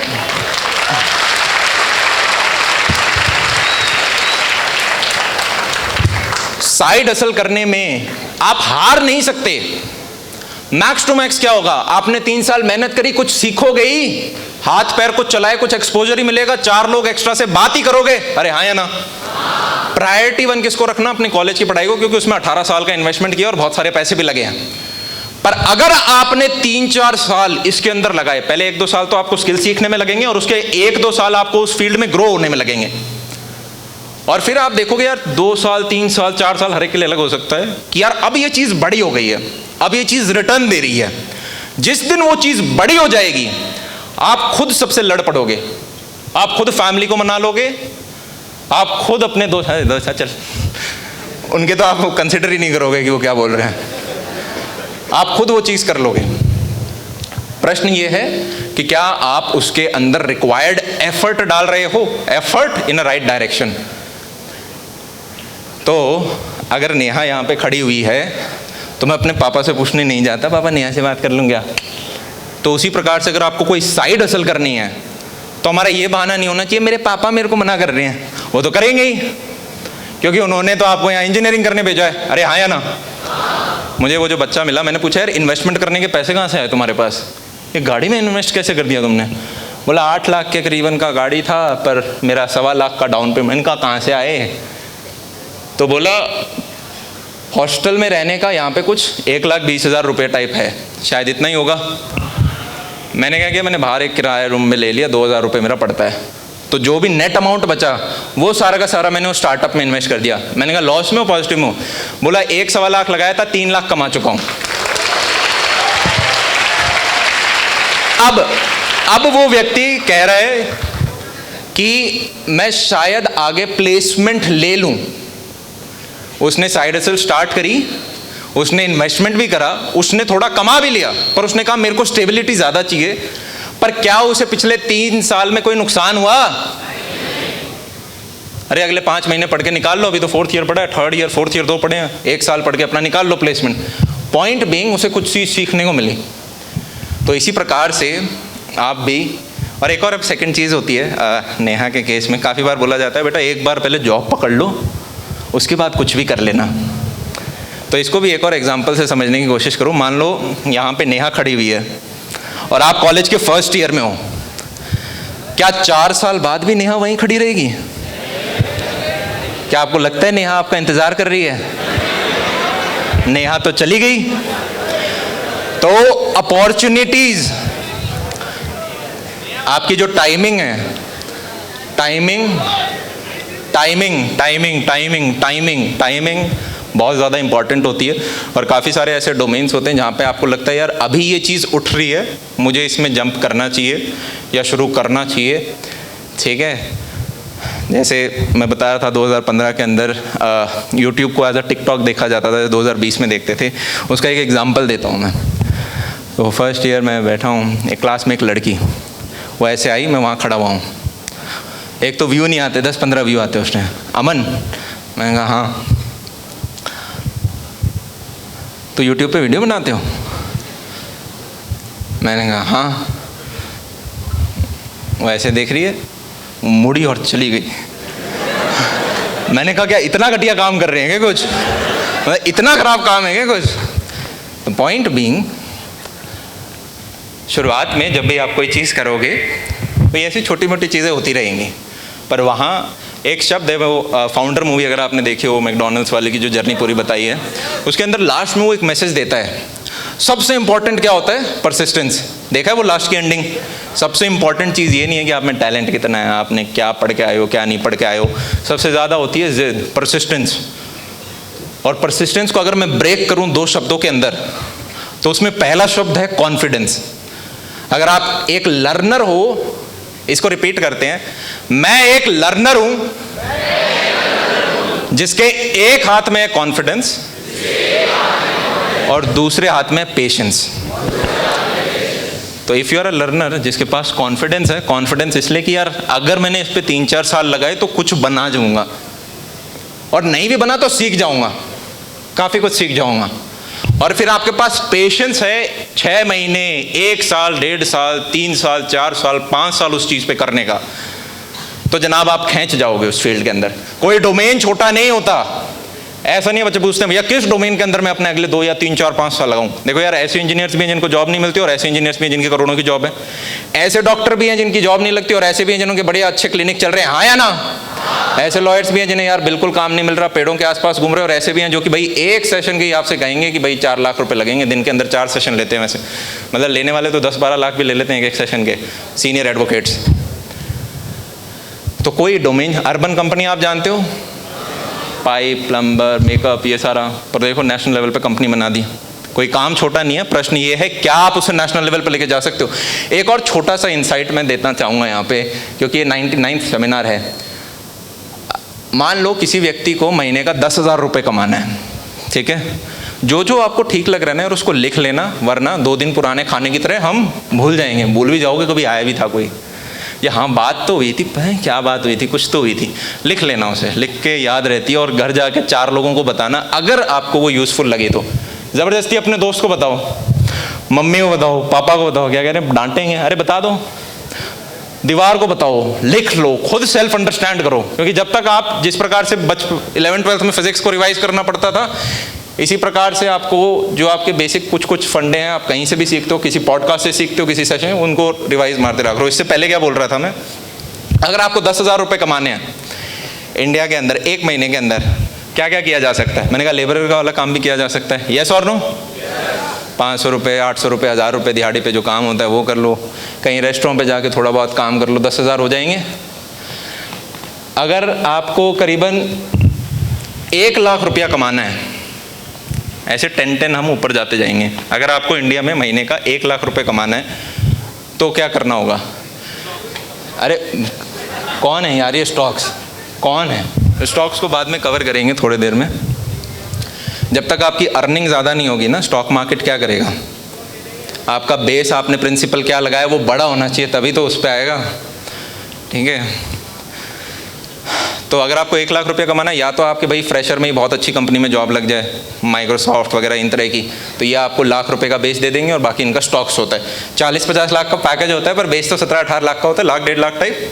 तो एक तो तरीका है कि वहाँ 1 लाख का पैकेज मिल गया, या फिर एक हो सकता है कि आपको किसी छोटी कंपनी या किसी कोर के अंदर आपको शुरुआत में 40-50 हज़ार रुपये का जॉब मिला, आपने 3-4 साल काम किया, फिर आप 1 लाख पे पहुँच गए, हाँ या ना? इसी प्रकार से अगर कोई किसी की छोटी दुकान है तो वो भी शायद 1 लाख के करीबन कर रहा होगा, किसी की छोटी सी फैक्ट्री है, मैन्युफैक्चरिंग वगैरह, वो भी शायद 1 लाख के करीबन थोड़ा थोड़ा ऐसे कर रहे होंगे। अगर किसी व्यक्ति को 10 लाख पर मंथ कमाना है, ये कौन से लोग हैं? पहले हम देख तो लें कि ये व्यक्ति हैं कौन, दिखते कैसे होंगे हमारी सोसाइटी में जो महीने का 10 लाख कमाते होंगे। 10 लाख कमाने वाले या तो वही व्यक्ति जिसने माइक्रोसॉफ्ट ज्वाइन किया था 40 लाख के पैकेज पे, उसने 10-12 उस साल उस कंपनी के अंदर अच्छे से काम किया और अब उसका बेस पे 8 लाख 9 लाख 10 लाख पर मंथ के करीबन पहुंच गया। अरे हाँ या ना? या फिर डॉक्टर के अंदर वो हो गया भाई जिसने अच्छे से अपना क्लिनिक रन कर रहा है, तो वो 10 लाख के करीबन का अपना महीने के अंदर धंधा कर पा रहा है। या किसी की शहर के अंदर थोड़ी अच्छी साड़ी की दुकान है या अच्छी मिठाई की अग्रवाल स्वीट कॉर्नर है, ये वाले जो लोग हैं ये शायद 10 लाख के करीबन का अपना धंधा एक महीने के अंदर कर रहे होंगे। यस और नो? एक होता है धंधा, एक होता है प्रॉफिट। एक हो सकता है आपने 10 लाख का धंधा किया हो, प्रॉफिट आपका 2 लाख का ही हो। 10 लाख का प्रॉफिट लाना बड़ा मुश्किल होता है। इससे ऊपर वाली कैटेगरी होती है कि आप महीने का 1 करोड़ कर रहे हो। अब इंडिया लेवल पे महीने का 1 करोड़ पॉजिटिव करने वाले लोग कौन हैं? तो अगर आप देखोगे तो या तो ये एक छोटी सी लाइन में अगर मैं समझाऊं, किसी भी डोमेन के ऊपर के 100 लोग पकड़ लो। अगर हम स्पोर्ट्स में देखें ऑल ओवर इंडिया में, तो स्पोर्ट्स के इंडिया के टॉप 100 जो लोग हैं वो शायद साल का 10-12 करोड़ आराम से कमा लेते होंगे। उसमें क्रिकेटर्स भी आ गए, उसमें जैवलिन थ्रो वाले भी आ गए, उसमें और बाकी सारे लोग भी आ गए जो टॉप 100 लोग हैं। फिर और कौन कौन हो सकते हैं? इंजीनियर्स भी हो सकते हैं। जैसे अगर किसी बड़ी कंपनी में आप CEO बन जाते हो, ठीक है, या बहुत ऊपर की हाई पोजीशंस आप कर रहे हो, तो वहाँ पे भी आपके पैकेजेस काफ़ी हाई चले जाते हैं। अब आपकी दुकान है तो दुकान आपकी बहुत ही बड़ी है, टॉप 100 आपके पब्स बार रेस्टोरेंट्स की कैटेगरी में आते हो आप इंडिया में, तो आप 12 करोड़ का धंधा साल में कर पाओगे। या फिर ये वो लोग हैं जिनके ऑनलाइन प्रोडक्ट्स हैं, ऐप्स हो गई, वेबसाइट्स हो गई, ऊपर आपके अमेजोन पे बड़े बड़े स्टोर्स हो गए, फ्लिपकार्ट पे स्टोर हो गए, मिंत्रा पे स्टोर्स हो गए, बड़ी दुकानें चलाते हैं अपनी। एक अग्रवाल स्वीट नहीं है इनके पास, 4-5 हैं एटलीस्ट। तो मेरे को ये समझ में आया कि ऑनलाइन, एक तो यार आप किसी भी फील्ड के अंदर जब उतना जाओगे 1 करोड़ पर मंथ वाला, आपको एटलीस्ट 10-12-15 ज़्यादा साल का भी आपका एक जर्नी हो जाता है। चाहे आप मैन्युफैक्चरिंग खोलो, फैक्ट्री खोलो, कुछ भी खोलो। ऑनलाइन के अंदर मैंने कहा ये चीज़ 10 रुपये की है। मान लो ये एक प्रोडक्ट है, एक ऑनलाइन प्रोडक्ट है, ये प्रोडक्ट कितने का है? 10 रुपये का है। तो आप में से हर एक अफोर्ड कर सकता है, सस्ते में मिल गया, हाँ या ना? पर अगर 10 लाख लोग एक महीने का ले लें तो 1 करोड़ का धंधा हो गया? नहीं हुआ। तो वो जो रीच है वो आपको ऑनलाइन देख सकता है। तो ये जानना कि आज का जो ब्रह्मास्त्र है, और ये ब्रह्मास्त्र पिछले 4-5 साल से चल रहा है, ये डिजिटल रहना है। आज के दिन एक व्यक्ति, आपके कॉलेज में भी काफ़ी सारे लोग ऐसे ज़रूर होंगे, आप चाहो तो एक कमरे में बैठे बैठे बहुत सारे लोगों के पास पहुंच सकते हो, हाँ या ना? पहले यही काम करने के लिए लोगों को न्यूज़पेपर में इश्तिहार छापने पड़ते थे, अपनी पैम्पलेट छापनी पड़ती थी, हाँ या ना? पर अब आप ये सेम काम इंटरनेट के माध्यम से कर सकते हो। आप अपना सॉफ्टवेयर बना सकते हो, आप अपनी वेबसाइट बना सकते हो, आप सोशल मीडिया पे कर सकते हो। अरे हाँ या ना? तो दिस इज कि आप, अब आपको देखना है what is a right direction for you. किस व्यक्ति जैसा आपको बनना है, किस ब्रैकेट में आना है, वो ब्रैकेट के अंदर कौन कौन लोग हैं, वो लोग क्या करते हैं, वो वहाँ तक क्या। और एक तो किसी की भी जर्नी कॉपी मत करना, आप वहीं पे फ्लॉप हो जाओगे। व्हाट वर्कड फॉर समवन 5 साल पहले, 10 साल पहले, 15 साल पहले, 20 साल पहले, अरे आज के दिन आप किताबें भी पढ़ते होगे ना काफ़ी सारी, तो आपको यूँ दिखेगा, एक बड़ा फेमस सा कोट है, today time is changing so fast that no book can catch up. समय इतनी जल्दी बदल रहा है कि जो किताब के अंदर बताया था वो आज के दिन एप्लीकेबल ही नहीं है। एक और बहुत प्यारी लाइन थी, मैंने शायद अगर मैं अच्छे से बोल पाऊँ कि एक्सपीरियंस का इतना कोई बड़ा ऐसे यूँ आयरॉनिकल भी आपको लग सकता है, आपको कंट्रोवर्शियल भी लग सकता है, नहीं है ये तो गलत चीज़ है, कि एक्सपीरियंस ओवररेटेड होता है by people who look old and act wisely. तो वो कहता है कि एक्सपीरियंस फ़ायदा नहीं करेगा, क्योंकि जिस व्यक्ति का जो एक्सपीरियंस है, आज के दिन टाइम बदल गया, आज के दिन नई चीज़ काम कर रही है। तो इतना आपको अपनी सराउंडिंग के बारे में अवेयर रहना पड़ेगा कि मैं क्या चाहता हूँ, मेरे जीवन में प्रायोरिटीज़ क्या हैं, मेरी स्ट्रेंथ्स क्या हैं, अपनी स्ट्रेंथ्स के ऊपर खेलूँ। और काफ़ी बार आप अपनी वीकनेस को भी अपनी स्ट्रेंथ बना सकते हो अगर बहुत सारे साल लगा दो उसमें। तो जैसे मेरे लिए बोलना मेरी सबसे बड़ी वीकनेस थी, अरे हाँ या ना? पर अब 6-7 साल हो गए, अब आगे से बॉल फेंकोगे और मैं बल्ला लेके बैठा हुआ हूँ यहाँ पे, तो फिर मैं सीख ही जाऊँगा थोड़ी थोड़ी देर में, अरे हाँ या ना? स्ट्रैटेजी सबको पता है, एग्जीक्यूशन मैटर करता है, लर्निंग बहुत ज़्यादा इंपॉर्टेंट है, बी अ लर्नर। लर्निंग, जैसे ही आप लर्नर बन गए ना, आपके अंदर ह्यूमिलिटी बहुत ज़्यादा आ जाएगी। मेरे पापा एक कहा करते थे कि बेटा 18 साल की उम्र में तो आप अभी पैदा हुए हो आप, तो एक तरह से फिर मैं 0 साल के हो, तो अगर मैं 24 साल का हूँ तो मैं हो गया 6 साल का। आप अपने अपने देख लो, 1 साल 2 साल 3 साल जो जो हुआ है, तो वहाँ ये रहता है यार अभी तो 6 साल के हैं, अभी तो बहुत कुछ सीखना है। एक और है बड़ा फेमस, प्लाटो का है या सॉक्रेट्स का, मेरे को याद नहीं आ रहा, कि भाई हमें लगता है हमें बहुत कुछ पता है पर हमें कुछ भी नहीं पता। कि हमें लगता है हमें बहुत कुछ पता है पर हमें कुछ भी नहीं पता। फॉर एग्जाम्पल, मान लो मेरे को अपने डोमेन का बहुत पता हो सकता है, पर यहाँ पे आगे एक प्रोफेसर बैठे हैं मैकेनिकल इंजीनियर, मेरे को उनका कुछ भी नहीं पता वो क्या करा रहे हैं, या फैक्ट्रियाँ कैसे चलती मुझे कुछ भी नहीं पता उस चीज़ का, या न्यूज़पेपर में क्या छपता है वो रोज़ इतनी इन्फॉर्मेशन का मुझे कुछ नहीं पता उसका, ये डॉक्टर लोग क्या करते हैं मुझे कुछ नहीं पता। मुझे हो सकता है अपने डोमेन का कुछ पता हो। तो हमेशा एक लर्नर की तरह भूखे रहो जहाँ भी किसी लोग के साथ जाते हो। मैंने आज एक वीडियो आ रहा होगा, उसके अंदर हमने कवर किया है एक बहुत इंपॉर्टेंट चीज़ है। जैसे कॉलेज वॉलेज जब सब खत्म हो जाएगा, अभी क्या है हमारे दोस्त बनते हैं बेस्ड ऑन कि हमारा रूममेट कौन है, हम किसके साथ खाना खाते हैं, हम किसके साथ बाहर घूमने जाते हैं। बड़ी है ना ये अनकंडीशनल सी दोस्ती होती है। जब आप कॉलेज, आप ये नहीं देखते टॉपर है तो इससे मैं दोस्ती कर लूँ, या इसके नंबर कम आते हैं इससे नहीं करूँगा। दोस्ती बड़ी अनकंडीशनल होती है कॉलेज में। जैसे ही आप कॉर्पोरेट वर्ल्ड में जाओगे या प्रोफेशनल लाइफ में जाओगे, अब आपकी दोस्ती कंडीशनल दोस्ती हैं। ये मेरा ये काम कर सकता है तो मैं इसका ये काम कर सकता हूँ, तो मैं इससे दोस्ती कर लेता हूँ। तो किसी ने मुझे कहा कि नेटवर्किंग एक चीज़ आएगी, आप कनेक्शंस बनाना, कि आपको कौन कौन लोग जानते हैं। मेरे को किसी ने रिसेंटली कहा कि एक नेटवर्किंग इवेंट में जाओ। नेटवर्किंग इवेंट ये क्या होता है, इसमें कोट टाई पहन के बहुत सारे बड़े बड़े लोग आते हैं और सब एक दूसरे से मिलते हैं। और ये मुझे इतने पॉइंटलेस लगे क्योंकि ऐसा लगता है जैसे बहुत सारे नार्सिसिस्ट एक जगह पे आ गए हों। होता क्या है, ये इवेंट्स का बेसिक स्ट्रक्चर ये होता है, आगे एक बड़ा प्रोफेसर होगा, बहुत बड़ा, कहीं स्टैनफोर्ड हार्वर्ड वगैरह से, या फिर कोई इंडस्ट्री का लीडर होगा, कोई सीईओ होगा, वो आके बीच बीच में 10-12 स्पीकर होंगे जो आके आएंगे, और बीच में ब्रेकफास्ट होता है, लंच होता है, स्नैक्स होता है, डिनर होता है, पूरे फुल डे इवेंट्स होते हैं। इन खाने के दौरान ये लोग आपस में मिलते हैं। तो मान लो जैसे ही लंच का टाइम आया, ऐसे लोग आ जाएंगे सारे के सारे, हेलो बोलेंगे नहीं, और उससे पहले business card, hello this is my business card, जानते भी नहीं हूँ। और उसके बाद स्टार्ट हो जाएंगे मैं I am the greatest, we are the greatest, इस फील्ड के अंदर we are the biggest, we are the this. ऐसा लगता है जैसे एक नार्सिसिस्ट अपनी बढ़िया सी स्पीच दे रहा हो। और उसके बाद नेक्स्ट व्यक्ति, this is my business card, हम ये करते हैं। ऐसे नेटवर्किंग नहीं होती। आप किसी से पिक नहीं करने का, at the end of the day आपके पास बहुत सारे बिजनेस कार्ड होते हैं। वो सब बिजनेस कार्ड एक दूसरे ने कहा मेरे पास तो है ही नहीं, मैं कहा मेरे को कॉल कर दो, मैं आपको वापस कॉल बैक कर दूंगा। आजकल बिजनेस कार्ड लेके कौन घूमता है। अगर आपको नेटवर्किंग करनी है, networking is not about greediness, it is about generosity. आप अगले को जाके, कभी हुआ ऐसे हुआ है आपने किसी को ईमेल किया हो, किसी को लिंक्डइन पे मैसेज किया हो बड़े आदमी को, और उसने आपका रिप्लाई ना दिया हो, अरे हाँ या ना, ये तो सबके साथ हुआ है। पर 2 कारण होते हैं इसके, एक तो है कि उसने देखा ही नहीं, और दूसरा होता है कि उसने देख लिया पर रिप्लाई नहीं दिया। क्यों नहीं दिया? क्योंकि ईमेल शायद कुछ ऐसा था, मैं ये हूँ, मैं यहाँ पे हूँ, क्या आप मेरे को ये दे दोगे, क्या आप मेरे लिए ये कर दोगे, क्या आप मुझे ये बता दोगे, क्या आप मेरी ये हेल्प कर दोगे, टेक टेक टेक, मैं इस आदमी से ये ले लूँ, इसके पास टाइम है। पर उसी ईमेल को अगर आप इस प्रकार से स्ट्रक्चर करोगे कि मैं ये हूँ और मैं आपको इस प्रकार से हेल्प कर सकता हूँ। जैसे छोटा सा एग्जांपल, मेरे को किसी ने एक बार मेल किया कि भैया आप जो अपना कंटेंट डालते हो, मैं उसके नीचे, अभी आप इंग्लिश के कुछ भी सबटाइटल्स वगैरह नहीं डालते हो, तो साउथ के जो बच्चे हैं वो नहीं देख पाते हैं, मैं आपके लिए ये काम कर दूँगा। मैंने एकदम से खोल के देखा, कौन है ये? किसी ने कहा आपका ये काम खराब है प्रोडक्शन का, मैं इस काम को ठीक कर दूंगा। मैंने एकदम से खोल के देखा उस मेल को।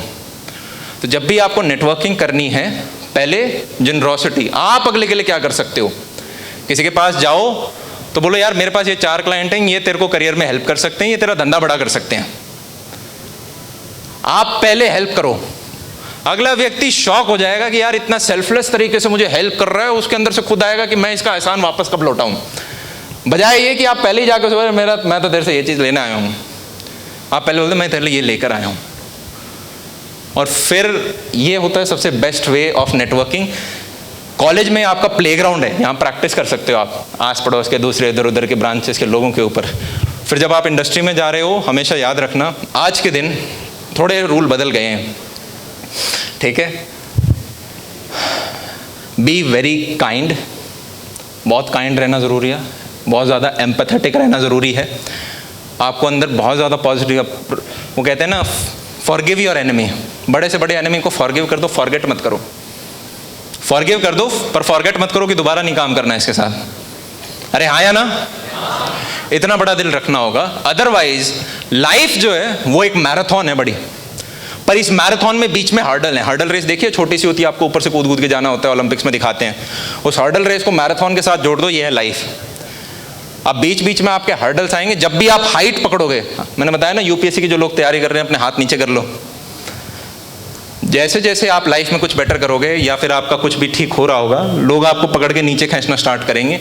सेम फंडा लगता है, सेम फंडा लगता है जो 3 इडियट्स में बताया गया था कि टॉपर को देख के और बुरा लगता है। जेलसी इज डिजायर, रिपीट कर लो, जेलसी इज कि यार जेलसी है, टॉपर काश मैं भी होता, ये इतना पैसा काश मैं भी कमा रहा होता, इसके पास ये काश मेरे पास भी होती, इसका इतना बड़ा घर मेरे पास भी होता, अरे ये लड़कियों के साथ घूमते रहते हैं, काश मैं भी घूम रहा होता। मेरे को जेलसी लगती है कभी कभी उसके अंदर। जेलसी क्या है कि किसी फियर या इनसिक्योरिटी की वजह से आप अपने डिजायर तक नहीं पहुंच पा रहे हो, किसी फियर या इनसिक्योरिटी की वजह से कि शायद मेरे से नहीं होगा, या मैं नहीं कर पाऊंगा, या मैं गिर जाऊंगा, या मेरे बस की नहीं है, आप वो कर नहीं रहे हो, किसी और ने कर दिया और अब हम जेलस हो रहे हैं। जेलस नहीं होना, उस जेलस अगर हो भी रहे हो तो उसे राइट डायरेक्शन में लगाओ कि यार मैं इसके पूछ के आऊं कि यार इसने करा कैसे। पर पूछने जाओगे तो पहले उसकी हेल्प करना, तभी आपका नेटवर्किंग में आप उससे जुड़ रहे होगे। ये छोटी छोटी चीज़ें हैं जो हेल्प करती हैं आपको लाइफ में आगे बढ़ने में, और ये आप लर्नर रहोगे, किताबों के साथ जुड़े रहोगे। किताबें पढ़ने का एक बड़ा इंटरेस्टिंग तरीका है। अभी 1-2 लोग थे, मैं इंदौर अभी जस्ट कल या परसों IIT इंदौर में था, 98 सेमिनार था वहाँ पे, और उधर मुझे 2 लोग मिले वहीं, बड़े अच्छे अच्छे चाय के उन्होंने बिजनेस खोल रखे हैं। तो फर्स्ट हाफ में मैं एक व्यक्ति से मिला, दूसरे हाफ में एक और से मिला। एक ने मेरे को बुक्स गिफ्ट करी और दूसरा खुद ही बुक की तरह वहीं जैसे मैं बैठा तो काफ़ी सारी चीज़ें शेयर करी। सारे के सारे जितने भी मैंने फाउंडर्स देखे हैं वो सारे के सारे बहुत स्ट्रॉन्ग लर्नर्स हैं, पूरे टाइम कुछ ना कुछ वो किताबें पढ़ते रहते हैं। उनका मेरे को लगता है एक significant part of the time जो है वो सीखने में जाता है, और जो वो सीखा है वो उसे पूरे टाइम बकर बकर करके रिवाइज भी करते रहते हैं। तो आपने भी अगर कुछ कुछ लिखा है, जैसे अगर मैं किसी के साथ बैठा हूँ, मेरी एज 24 है, तो इसका हेल्प क्या मिलता है कि मैं जिस भी व्यक्ति से मिलता हूँ, आप लोगों से हट के जो भी, वो यूजुअली मेरे से एज में बड़े होते हैं, 30 के होंगे, 35 के होंगे, 40 के होंगे, 50 के होंगे। मैं एक बार, मेरा होम टाउन है राजस्थान, वहाँ पे एक व्यक्ति है रियल एस्टेट में, उसने काफ़ी अच्छा काम कर रखा है, तो मैंने उससे जाके मिला और मेरा उसके साथ कुछ काम था। वो जब काम हो गया तो मैंने उससे जाके, मेरा एक क्वेश्चन है जो मैं सबसे पूछता हूँ, एक क्वेश्चन सबसे पूछता हूँ, आपके पूरे लाइफ में से एक चीज़ बता दो जो मेरे काम की हो, एक एक्सपीरियंस जो आप चाहते हो कि मैं ध्यान रखूँ। अब एक चीज़ का ध्यान रखो, जब भी, एक ये नेचर है मैंने देखा है, फॉर एग्जांपल आपके पास कोई 9वीं 10वीं क्लास का बच्चा आया, आपकी सोसाइटी में घर में कहीं रहता है, वो बोलता है भैया 10th बोर्ड्स के लिए कैसे पढ़ो, तो आप एकदम से बता दोगे हाँ या ना? अरे यार नहीं, कितना गंदा, लड़की ने बोला, मैंने आधे बोल दिया। बिल्कुल मन करता है अरे नहीं यार ये चीज़ें मत पढ़ना, सिर्फ अपनी इतनी किताबें पढ़ना, नोट्स वोट्स बना ले, हो जाएगा, ज़्यादा टेंशन वाली बात नहीं है, ज़्यादा लोड मत ले। कोई आपके पास 12th वाला आएगा तो आप बता दोगे इन चीज़ों का ध्यान रखना। तो जो भी आपसे कोई छोटा आएगा, आपका यूँ मन करता है हमारा कि यार हम इसको थोड़ा बता दें, कोई पूछने आया है तो मेजॉरिटी का करता होगा हाँ या ना? हाँ। तो उसी प्रकार से जब मैं इनसे पूछता हूँ तो इन्हें पता नहीं अपना क्या यंगर वर्जन इनके अंदर दिखता है, और वो एकदम से ऐसे इंटरेस्ट लेके बताएंगे, क्योंकि जहाँ पे उन्होंने बहुत बढ़िया तरीके से ठोकर खाई है ना, उसको वो बताना चाहेंगे कि ये मेरे साथ दिक्कत हुई। तो उन्होंने एक बड़ी ऐसी चीज़ बताई जो मुझे, तभी मैंने सेमिनार की शुरुआत में उसे एड्रेस किया। वो बोले यार मेरी एज लगभग 50+ हो चुकी है, एक चीज़ का ध्यान रखना लाइफ में ना, पैसे के साथ साथ हेल्थ बहुत इम्पॉर्टेंट है। लास्ट ईयर मेरे वाइफ का डेथ हो गया किसी बीमारी की वजह से, और बोले मेरे भी डायबिटीज़ हो रखा है। तो बोले वो थोड़े से हेल्दी थे काफ़ी। पॉइंट बीइंग, उस व्यक्ति ने इतना पैसा कमाया पर उस एज में लग नहीं रहा था कि वो उसे उतना एंजॉय कर पा रहे हैं। यूँ लग रहा था ऐसे नेक्स्ट जनरेशन बच्चों के लिए कमाया जा रहा है। अरे हाँ, समझ पा रहे हो क्या कह रहे हैं? अभी हम अपने यूथ के पीक पे हैं। आप कुछ भी खा पी लो, आपको कोई फ़र्क नहीं पड़ेगा सिस्टम पे। 30 तक कोई फ़र्क नहीं पड़ेगा, 30 के बाद दिखना थोड़ा थोड़ा स्टार्ट होता है। तो मैं जितने भी लोगों से मिला हूँ उनमें से एक तो जितने बूढ़े लोग होते हैं वो सब ये बोलते हैं कि, जैसे एक ने मुझे कहा कि अगर आप थोड़े बहुत पढ़े लिखे हो, अगर आपके माँ बाप हैं तो आप 10 रुपये के आदमी हो। अगर आपके माँ बाप हैं और आपने थोड़ा बहुत पढ़ भी रखा है तो आप 100 रुपये का आदमी हो। आपने हायर स्टडीज़ कर रखी है तो आप 1000 रुपये का आदमी हो। हायर स्टडीज़ के बाद आपको धंधा मिल रखा है तो आप काम करते हो किसी के यहाँ तो 10,000 का आदमी हो। आप बहुत अच्छा काम करते हो, आप लाख रुपये का आदमी हो। आपने खुद का धंधा कर रखा है, आप 10 लाख रुपये का आदमी हो। आपने उस धंधे को और बड़ा कर लिया तो आप 1 करोड़ के आदमी हो। पर वो आगे का जो एक है ना, वो अगर आप गिरा दोगे, वो एक है हेल्थ का, तो आगे के 0 जो है वो किसी काम के नहीं रहेंगे। तो ये बड़ी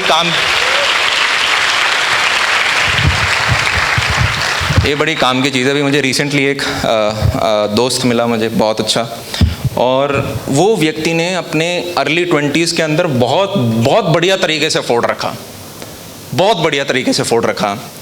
उस व्यक्ति ने कहा यार जैसे मेरे 20s एंड हुए, मेरे को एक चीज़ पता चली कि बहुत हेल्दी, बहुत फिट, बचपन से खेलता आया और उसने फिर धंधे में भी बहुत अच्छा लगाया, मतलब एकदम खींच के रखा, मतलब आप यूँ बोल सकते हो कि वन ऑफ द बेस्ट। उस व्यक्ति ने कहा कि यार मेरे एक बीमारी आ गई एंड ऑफ द 20s के अंदर। वो व्यक्ति जब भी खाना खाता है उससे पहले उसको एक इंजेक्शन लगाना पड़ता है। आप समझ पा रहे हो? उसने कहा मेरी लाइफ, मतलब आपको नहीं पता कब आपके साथ कौन सी चीज़ हो जाए, ठीक है। और फिर यूं ही रहता है काश मैंने उस टाइम वो कर लिया होता। वो कहता है अब मैं अपना रोज़ 1 घंटा क्रिकेट खेलता हूँ। पहले भी मैं खेलता था, अब क्रिकेट और खेलता हूँ। जानवर वानवर और पाल लिए, घोड़े वोड़े पाल लिए, गाय भैंस पाल लिए, कुत्ते पाल लिए 4, इनके साथ घूमता रहता हूँ, रोज़ काम करता हूँ। कह रहा है अब मैं ज़्यादा जी रहा हूँ। बोला बीच में एक टाइम आ गया था, जैसे ही पता चला मैं डिप्रेशन में चला गया कि यार मतलब ये कैसे हो गया मेरे साथ। मतलब उसके बाद 2-3 बार वो व्यक्ति कोमा के पास तक जाके आया। मतलब जब आप ऐसे लोगों को देखते हो तब आपको लगता है कि यार अभी तो मतलब क्या ही हुआ है, अभी तो बहुत कुछ कर सकते हैं।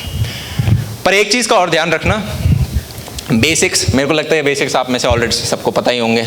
हमने इतने सारे नेहा के एग्जाम्पल लिए, राहुल के एग्जाम्पल लिए, पर जब तक आपको कंफर्म्ड ना हो कि यार मेरा भविष्य सिक्योर्ड है, मेरी जॉब लग जाएगी या सरकारी निकल जाएगी या मेरा ऑलरेडी फैमिली बिजनेस है, कुछ भी है XYZ, जब तक आपको सिक्योर्ड है तब तक आप ये काम कर सकते हो। अगर आपको सिक्योर्ड नहीं है तो इसको प्रायोरिटी मत बना लेना। रिलेशनशिप अपने आप में एक फुल टाइम जॉब है। अरे आया ना, देखा, एक्सपर्ट्स की सुनो, ठीक है। ये अपने आप में एक फुल टाइम जॉब है और आप साइड में हो जाओगे अपने मेन रास्ते से। और इससे भी बड़ा गड्ढा पता है क्या, क्योंकि मेरे को ऐसे बहुत सारे ईमेल्स आते हैं, बहुत सारे मैसेजेस आते हैं इंस्टाग्राम में, और ये हम जैसे मैं कॉलेज में था वैसे ही लोग होते हैं कि भाई इस व्यक्ति के साथ मैं 6 महीने से था, 1 साल से था, 2 साल से था। इनसिक्योरिटी जिसकी हद नहीं। इनसिक्योरिटी किस बात की, जैसे फॉर एग्जांपल अब एक बच्चे को पिक करना यहाँ पे ठीक नहीं रहेगा। अरे मैं कोई अच्छा एग्जांपल नहीं ले रहा था ना, हाँ ठीक है, तुम तो ज़्यादा स्मार्ट हो इस एग्जांपल के लिए, इस पे हाँ चलो स्मार्ट है तो इसी को ले आ देना, इसके फ़र्क ही नहीं पड़ेगा। हाँ वो नल एंड वॉइड हो जाएगा।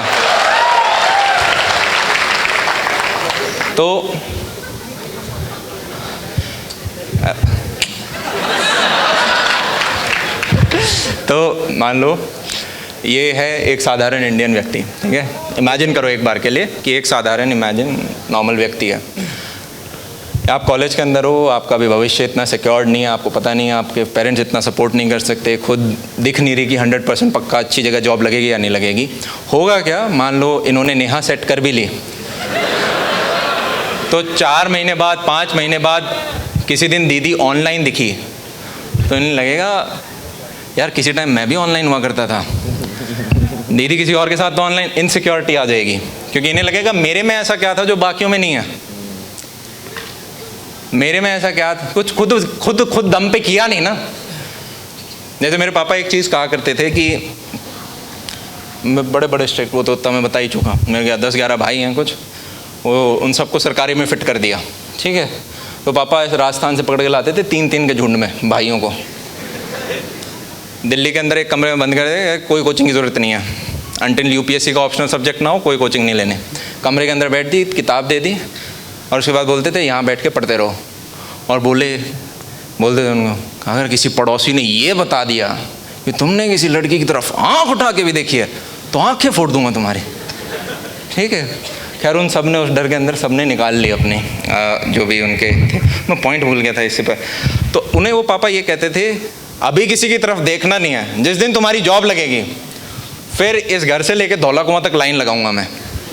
ये भी पापा के वर्ड्स होते थे, समझ पा रहे हो? अरे रियलिटी तो यही है, हाँ या ना? पॉलिश बातें थोड़ा ना करना है। तो जिस दिन आपने कुछ हासिल कर लिया, वो बड़ा एक है कि फेमस कि लोग आपकी इज्जत तब तक करेंगे जब तक उन्हें आपसे मतलब है, जब तक आप उनके काम के हो। अरे हाँ या ना? लोग आपकी इज्जत तब तक करेंगे जब तक आप उनके काम के हो सकते हो। यूटिलिटी जिसे बोलते हैं। तो जैसे ही आपकी जॉब लग जाती है, अब आप यूटिलिटी हो, चाहे लड़की है लड़का है, तब आप यूटिलिटी हो। अब आप एक हीरा हो। उससे पहले तो आप जैसे बहुत इस कंट्री में 150 करोड़ हैं, पृथ्वी पे 700 करोड़ हैं। तो सबसे पहले अपने आप को एक पोजीशन स्ट्रांग कर लो, उसके बाद आपका इनसिक्योरिटी नहीं रहेगा। और एक चीज़ और, थैंक यू। एक संदीप महेश्वरी शो पे एक तालियां, कोई भी आया रहे।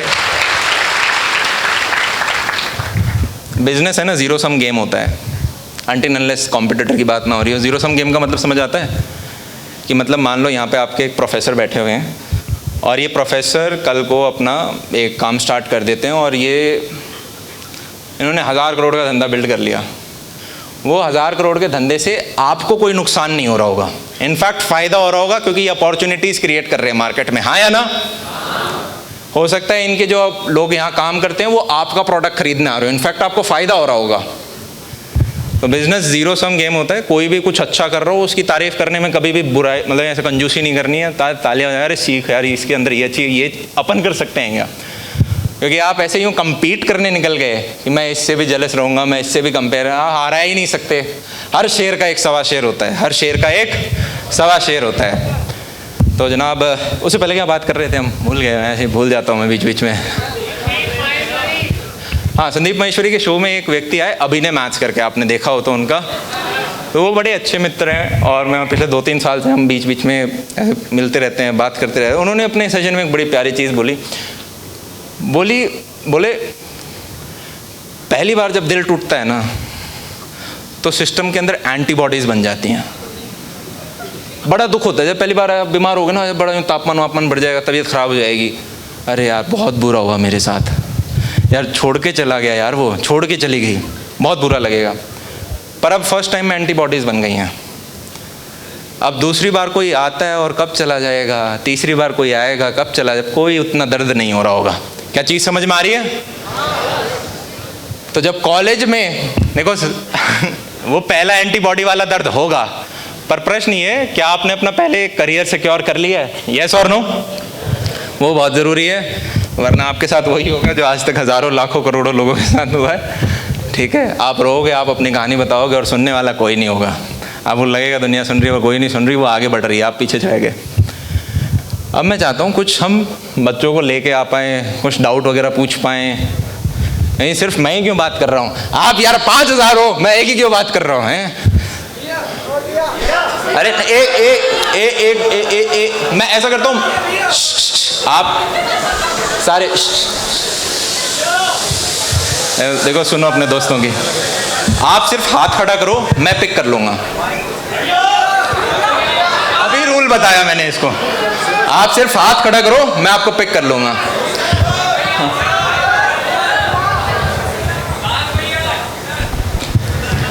एक लड़का एक लड़की, एक लड़का एक लड़की, इस ऑर्डर में हम पिक करते जाएंगे। हाँ, सबसे पीछे जो खड़ा है लड़का, ब्लू वाइट, बैग भी पहन रखा है साथ में। बैग क्यों पहना है? अच्छा, क्लास है, क्लास बंक है। बोलो बोलो बोलो बोलो। मुझे बस पूछना है कि हमें आपका मर्चेंडाइज पहनना है। क्या? हमें आपका मर्चेंडाइज पहनना है। मर्चेंडाइज पहनना? हाँ, हसलर्स वाला। अरे यार, हाँ, ये डाउट था आपका? ये मेरा सॉल्यूशन था। मैंने आपको कई मेल्स रखे हाँ। जहाँ पे मेरा एक ब्रांड है जहाँ पे मैं स्टार्टअप खुद रन करता हूँ हैदराबाद के अंदर, जहाँ पे हम सारे यूट्यूबर्स को मर्चेंडाइज सॉल्यूशन प्रोवाइड करते हैं। देखा,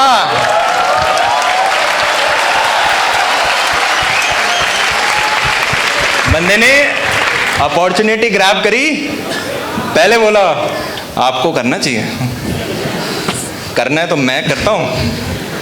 बहुत बढ़िया, आओ। मैंने ऑलरेडी आपका वेबसाइट बना के रख दिया है, हाँ। जहाँ पे सिर्फ मुझे कुछ प्रोडक्ट्स अपलोड करने हैं। ये मेरी टीम से हैं। ओके, इनको अपना नंबर शेयर करो, अपने सैंपल्स भेजना। जरूर। ठीक है, हमें ब्लैक कलर पसंद है, ब्लैक पोलो टी शर्ट भेजना। मैंने यार 2-3 बार कोशिश करने की करी, फिर मैंने देखा कि इतने अच्छे, किसी की गर्दन छोटी रह जाती है, किसी की कुछ छोटी रह जाती है, फिर इतना टाइम होता नहीं उस चीज़ के लिए। तो कोई नहीं, करके देखते हैं। पर वेरी गुड, एक एग्जाम्पल सामने, सीधा सीधा हाथ खड़े करो। नेक्स्ट एक लड़की,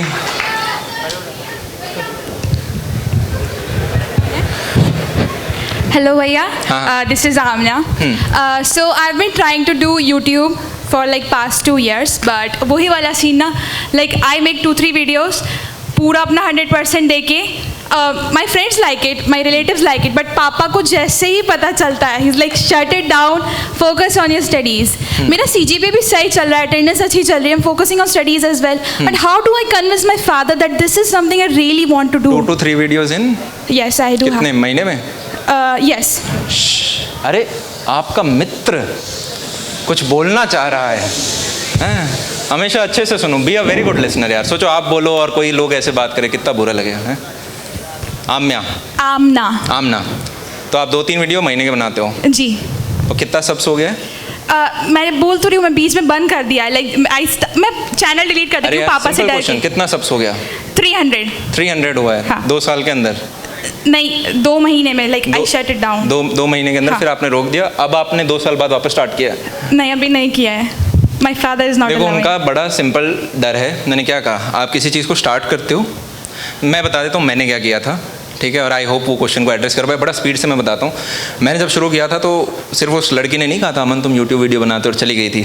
मेरे मम्मी पापा ने भी ये कहा था। शुरुआत में तो उन्हें लगा कि यार अच्छा है, वीडियो बना रहा है, पर जो जब बार बार देखने लगा तो उन्होंने कहा बेटा पढ़ने के लिए भेजा था, ये क्या वीडियो बनाता रहता है? तो मैंने कहा चलो बेवकूफ़ बनाते हैं, इन्हें क्या पता टेक्नोलॉजी के बारे में।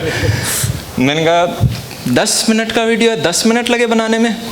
10 मिनट तो दे ही सकते हैं दिन के अंदर। लोग बाहर घूमते हैं, मैं एटलीस्ट ये काम तो कर रहा हूँ। अब रियलिटी ये होती थी यार, 10 मिनट के पीछे थोड़े ज़्यादा घंटे लगते थे, क्योंकि पहला दिक्कत इंटरनेट नहीं मिलता था। 1 GB फॉर 30 डेज होता था, पर डे नहीं होता था। तो वाईफाई लैब के सामने जाके वो करो, कोई एडिटिंग सॉफ्टवेयर पेड नहीं होते थे, सिस्टम भी बड़े ख़राब होते थे, एक्सपोर्ट फेल हो जाते थे। पर घर वालों को बोला 10 मिनट लगते हैं, वो मान गए। फिर दूसरा, मेरी मम्मी फिर भी नहीं रुकी, तो मैंने शुरुआत के 6 महीने चैनल की मोनेटाइजेशन ऑन नहीं करी थी। उस टाइम में आप डे 1 से कर सकते थे। अब आपको शायद कुछ 1000 सब्सक्राइबर, 4000 घंटे चाहिए, उस टाइम ऐसा कोई रूल नहीं था। तो मैंने 6 महीने बाद मोनेटाइजेशन की दिन के 5, 10, 15 रुपये आने लगे, और मैं मम्मी को बताता था। पर वो 10 रुपये देख के बड़ी खुश होती थी, क्योंकि वो 10 रुपये एक समोसा आज मैंने खुद का खाया, जो कैंटीन में खाया, वो बड़ी अच्छी चीज़ लगती थी, ठीक है? और तीसरा, मैंने अपने क्या करा, जब मम्मी नहीं मान रही, मैं मम्मी का चैनल खुलवा दिया। मैंने कहा खुद हाथ काले हो गए, मेरे को क्या रोकेंगे? मैंने कहा मम्मी आप कुकिंग का चैनल बनाओ। क्या कुकिंग का चैनल खोलो मम्मी अपने कुकिंग के चैनल। फिर मम्मी ने रोका नहीं। और फिर क्या है, आप करते रहते हो, आप कर लोगे, मतलब आप धीरे धीरे कर। मैं एक और एग्जांपल देता हूँ, चौथा इसके बाद, कि मेरे हॉस्टल में मैं अपने वीडियो रिकॉर्ड नहीं कर पा रहा था, क्योंकि मेरे दोस्तों को जैसे ही पता चलता कि भैया अपना वीडियो रिकॉर्ड कर रहा है, वो आके क्या करते, अरे अमन तो वीडियो रिकॉर्ड कर रहा है गेट के ऊपर। मैंने कहा यार ये मज़े लेने स्टार्ट कर लिए इन्होंने। अपने को अलग रूम चाहिए होगा, पर घर वालों से कैसे मांगे कि मेरे को यार एक अलग कमरा चाहिए। तो मैं अपने पापा से जाके कन्विंस करने लगा, पापा एक एक्स्ट्रा कमरा चाहिए। नब्स पकड़ने की ज़रूरत होती है पेरेंट्स की। मेरे पापा की नब्स क्या है? सरकारी नौकरी, UPSC। तो मैंने क्या करा, पापा हॉस्टल में बच्चे पढ़ने नहीं दे रहे हैं, मेरे को कमरा चाहिए होगा UPSC की तैयारी के लिए। अब पापा बेवकूफ़ थोड़ा ना है। पापा ने कहा पढ़ने वाले तो पढ़ लेते हैं, तुम नालायक, तुम्हारे दोस्त नालायक। मैंने कहा गिव अप नहीं करना है, जिद बना के रखनी है। 1 महीने तक बना। फिर मैंने कहा पिच बदलते हैं, ऑफरिंग बदलते हैं। मैंने कहा मैं और मेरा दोस्त अमन आनंद, अब उसने BPS से निकाल लिया, वो रैंक ओपनर था JEE मेंस के, हमारे टाइम में JEE बोर्ड दोनों के लगते थे, उसके JEE में हाईएस्ट आए थे। हम दोनों पढ़ेंगे। फिर पापा ने कहा चलो ठीक है मैं कर देता हूँ। सिक्योरिटी अमाउंट डिपॉजिट किया, मेरा कमरा वमरा सेट किया, दिन के अंदर मैं आ गया था। पापा ने पूछा वो कहाँ है? मैंने कहा वो रात तक आएगा। रात को पापा पूछते वो आ गया? मैंने कहा पापा अमन आनंद ने तो डिच कर दिया, वो तो नहीं आ रहा। पापा ने कहा ये क्या बात हुई, तुम नालायक, तुम्हारे दोस्त नालायक। और पापा स्टार्ट हो गए, पर मुझे पता था 2 घंटे ही तो डांटेंगे। उसके बाद कमरा तो मिल गया, और जहाँ पापा ने एक तरफ मैप लगाया था, दूसरी तरफ वर्ल्ड मैप लगा रखा है, एक ग्लोब भी ला के दे दिया। मोटिवेशन देख रहे हो पापा में, कि चारों तरफ UPSC दिखे। धीरे धीरे वो मैप की जगह कैसे मैंने अकॉस्टिक फॉर्म्स लगाए, ठीक है, कैसे उसे, तो झूठ भी बोले।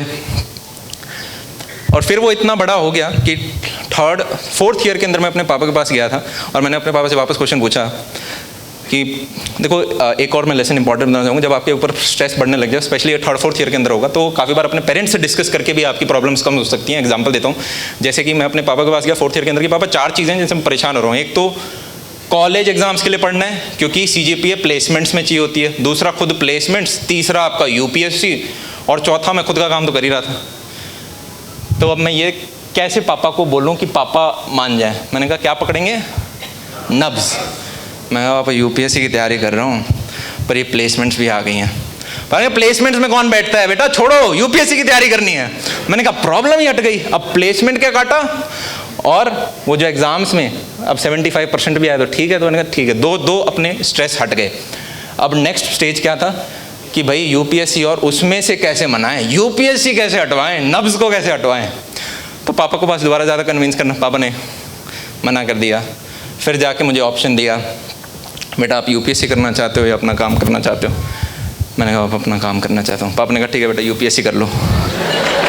ठीक है। फिर अब मैं क्या, बात मानने वाला लड़का, कोशिश कर रहे हैं, ज़िद्दी हैं, पर मैं मान जाता हूँ पापा की बातें।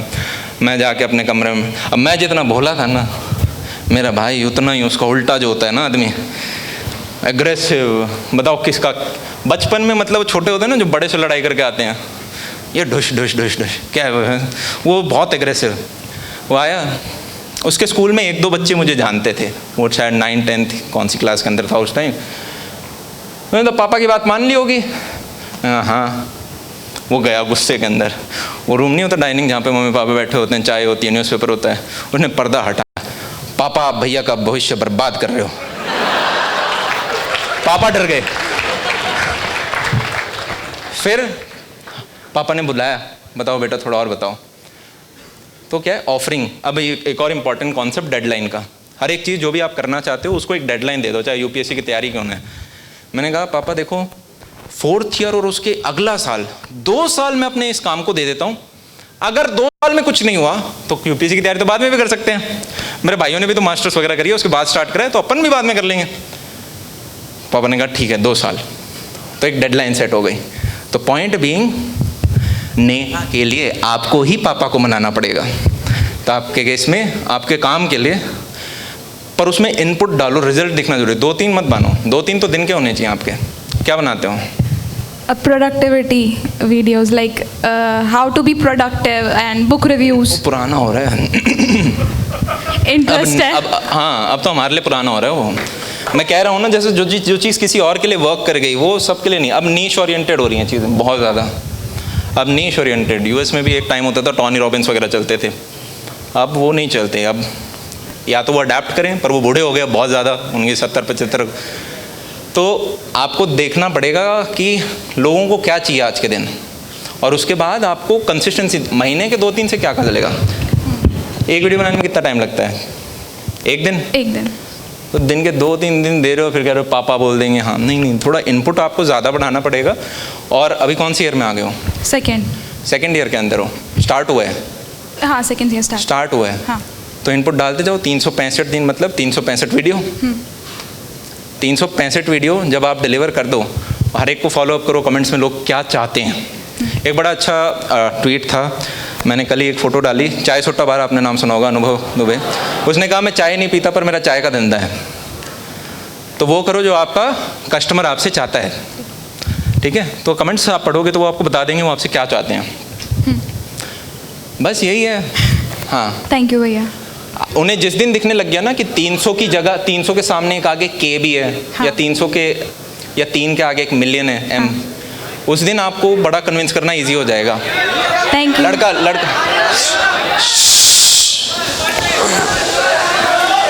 हेलो हेलो, दो क्वेश्चंस हमें और लेने हैं। ऊपर वो, चलो ऐसा करते हैं, भैया नेक्स्ट। माइक किसने दिया यार? भैया एक तो मतलब फ्रंट रो में बैठे हैं बड़ी मुश्किल से, क्योंकि बहुत भीड़ थी और सबसे आगे 2 क्लास छोड़ के आया हूँ मैं सिर्फ आपके लिए। अरे हाँ। तो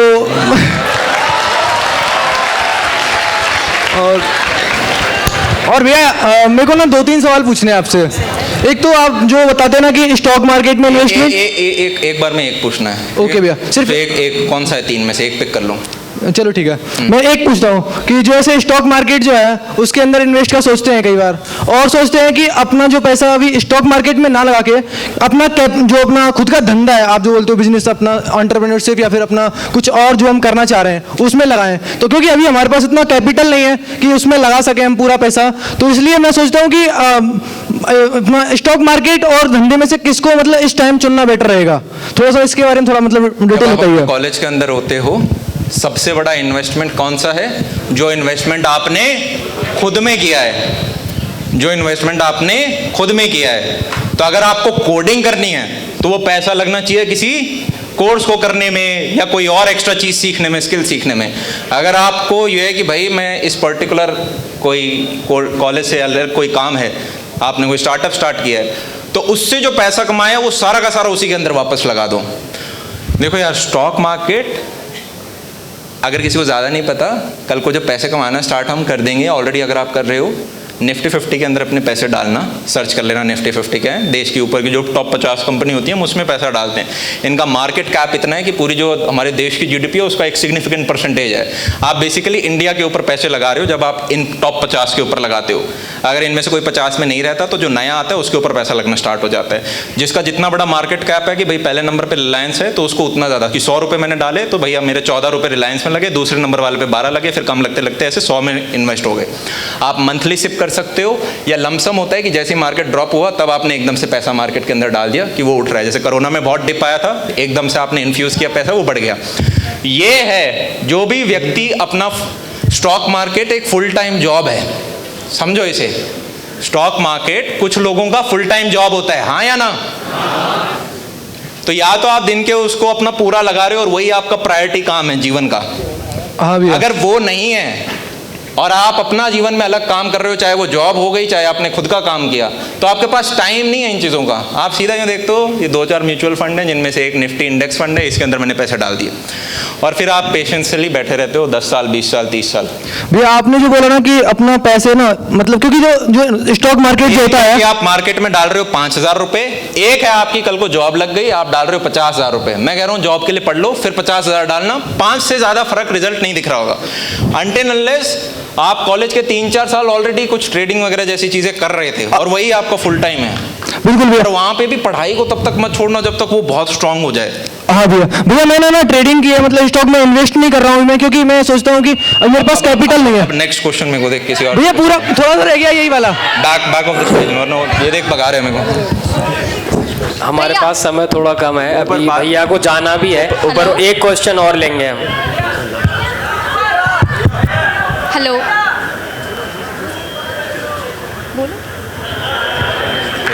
हेलो अमन भैया। ऊपर बालकनी से नेक्स्ट लड़की, आवाज नहीं आ रही है? ठीक, बालकनी से कोई लड़की। अरे सारे लड़के हैं, वो रही पिंक वाइट जो भी है, पर वहां से बोलोगे कैसे? जोर से बोलोगे। अरे यार जनाब, मैं सेशंस में 4 घंटे बैठ जाता हूँ, 5 घंटे, पर अभी स्टेज पे टाइम ही 1.5 घंटे का है, तो एक डाउट पूछते हैं। हाँ बताओ, क्या आवाज सुनाई दे रही है? जोर से।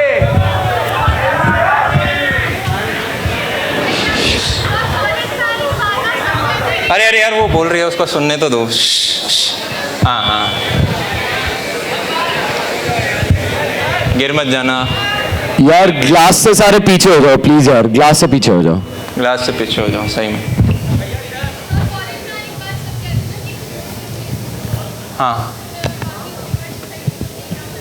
एक्सप्लोर करो, उसके बाद डिसाइड करो। मैं बाकियों के लिए क्वेश्चन रिपीट कर रहा हूँ। हाँ, पर मैंने अभी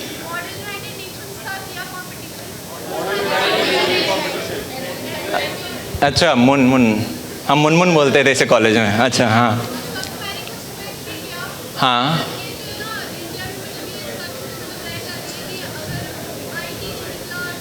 कुछ 6 सेकंड लगता है ऑन करने। क्वेश्चन क्या है?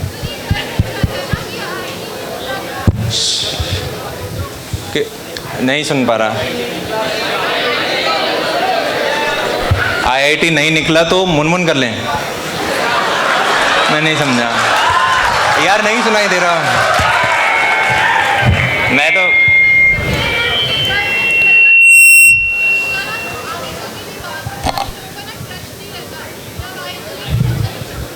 हाँ, तो रिजल्ट दिखाना पड़ेगा।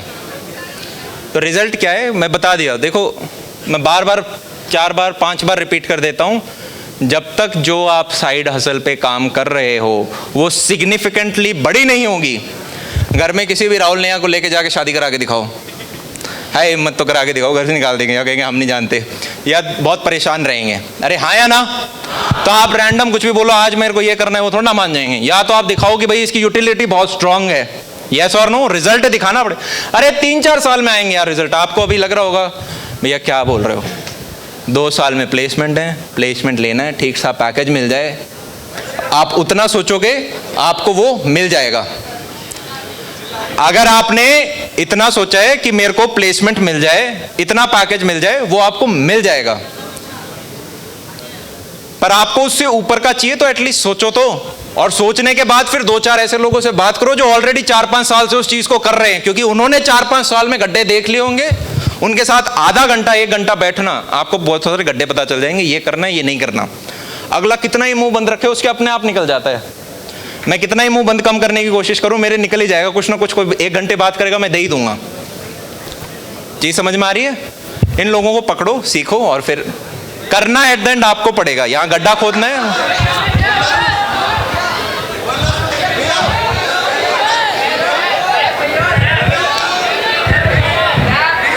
यार इन्होंने टाइम अप कर दिया। मैं तो बहुत लंबा बैठ सकता हूं, आप थक जाते, मैं नहीं थकता। लास्ट क्वेश्चन एक करें, एक फाइनल क्वेश्चन।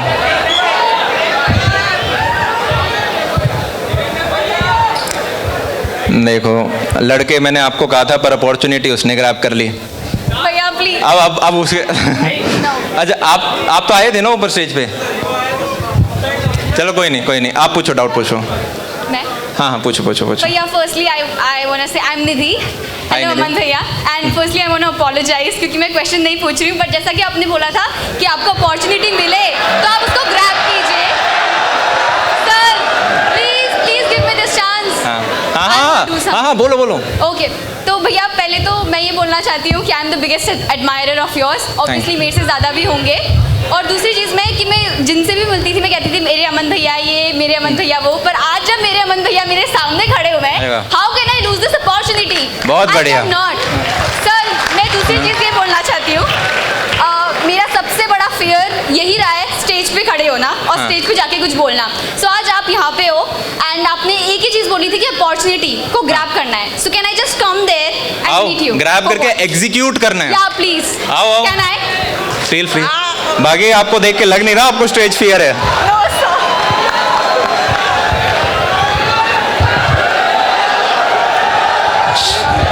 एनर्जी है अभी।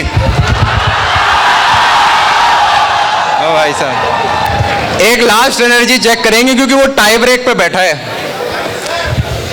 जो भी फर्स्ट पे आता है ना, मैं जिस भी कॉलेज में जाता हूँ उस कॉलेज के अंदर नाम लेता हूँ कि वहां के बच्चे सबसे एनर्जेटिक थे।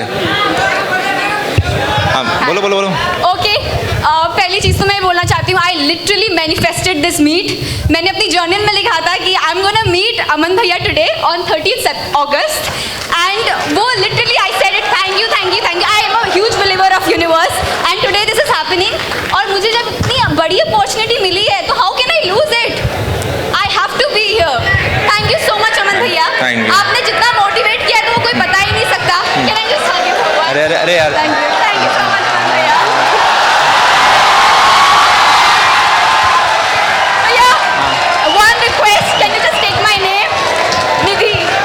निधि Nidhi thank you Great, so great. Much.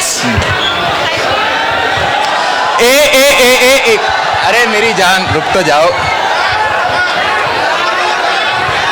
Sir एक काम करें अमन भाई कि हम आपको एक पूरे लवली प्रोफेशनल यूनिवर्सिटी के तहे दिल से हम आपको एक गिफ्ट देंगे, एक फेलिसिटेशन करेंगे। गिफ्ट तो मेरे को मिल गया यार, देखो और आप बच्चे आए और आप डिसाइड करो कि कब वो गेम खेलनी है, कब वो गेम खेलनी है, एक्टिविटी टाई ब्रेकर।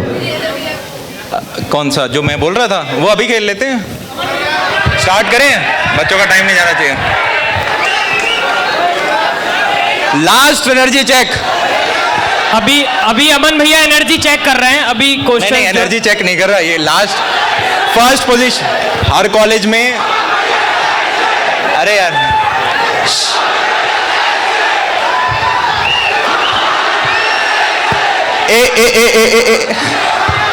एक वर्ड है, हमने सेशन का शुरुआत करा था कि अपने अंदर वो डेल्टा लेके आना, वो डिफरेंस लेके आना। जो अमन भैया वाली लाइन थोड़ी लंबी है और मैं नहीं चाहता ये आप अपने बारे में बनाओ। डेल्टा वो शब्द रखते हैं, डेल्टा इस पूरे सेमिनार को समन कर रहा होगा। तो मैं चाहता है अगर हमें एनर्जी चेक करना ही है तो डेल्टा का एक रिदम बनाते हैं। बनाए, बड़ा मुश्किल होगा डेल्टा रिदम में एनर्जी अपनी मैक्स लेके जाना।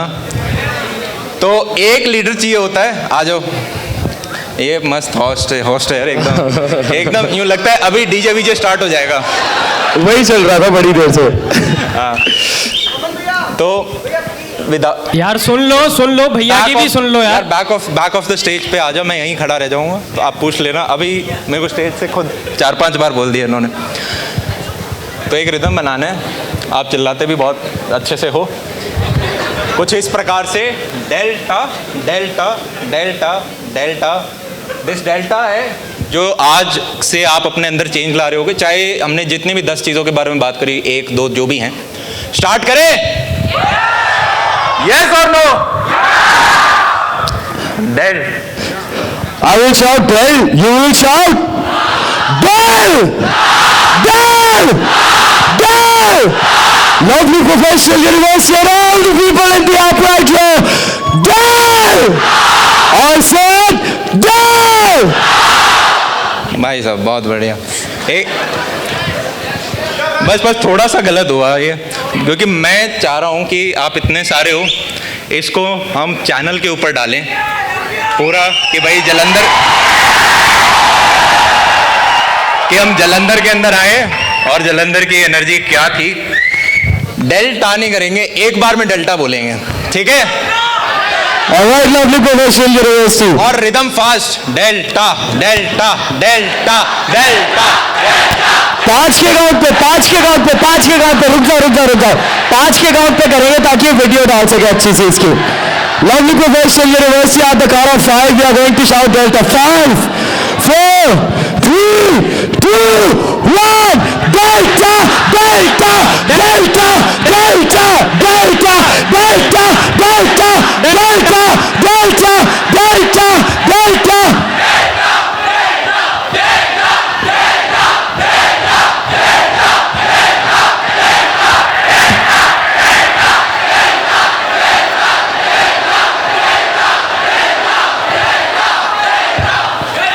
मैंने ये जो शाउट करवाया है, मैं हर कॉलेज में जाके ये शाउट इसलिए कराता हूँ। मुझे लगता है हर भीड़ के अंदर कुछ इंट्रोवर्ट्स बैठे होते हैं, कुछ के अंदर की आवाज़ बैठी होती है। आप जब चिल्ला देते हो थोड़ा आदमी खुल जाता है, अरे हाँ या ना। ये जो एनर्जी है ये कॉलेज में ठंडी मत होने देना। जैसे जैसे 4th ईयर तक पहुँचो और उसके बाद कॉलेज के बाहर निकल के 30 साल 35 साल की उम्र में ये ऐसा बड़ा पेट करके वो इसको ठंडा मत होने देना। जैसे जैसे उम्र बढ़ती है वो सपनों के साइज छोटे होते जाते हैं। इस बात पे नहीं मानना है, ठीक है? Yes. If nobody is dying how bad it could be. अगर कोई मर ही नहीं रहा तो कितना ही बुरा हो सकता है। इस चीज को ध्यान में रखते हुए रैप के लिए यार बीट वगैरह चाहिए होती। सर कुछ बीट वगैरह चला दो इनके रैप के लिए। बीट नहीं यार।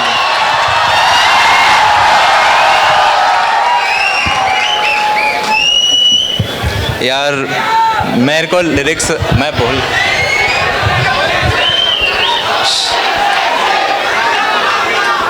बीट लग सकती है यहाँ पे।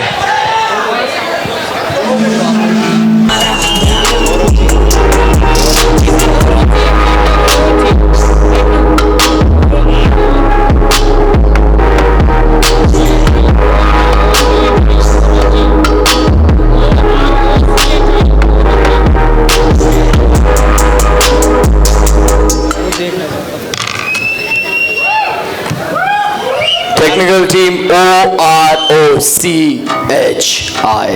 OROCHI। भाई यार बहुत ड्रामेटिक आदमी है।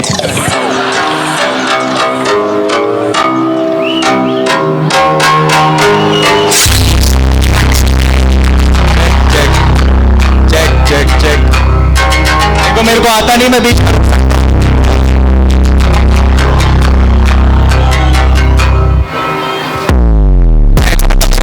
के साथ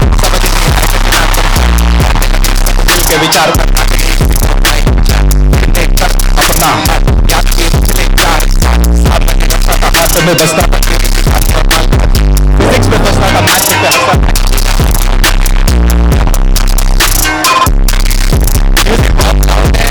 आवाज आ रही है?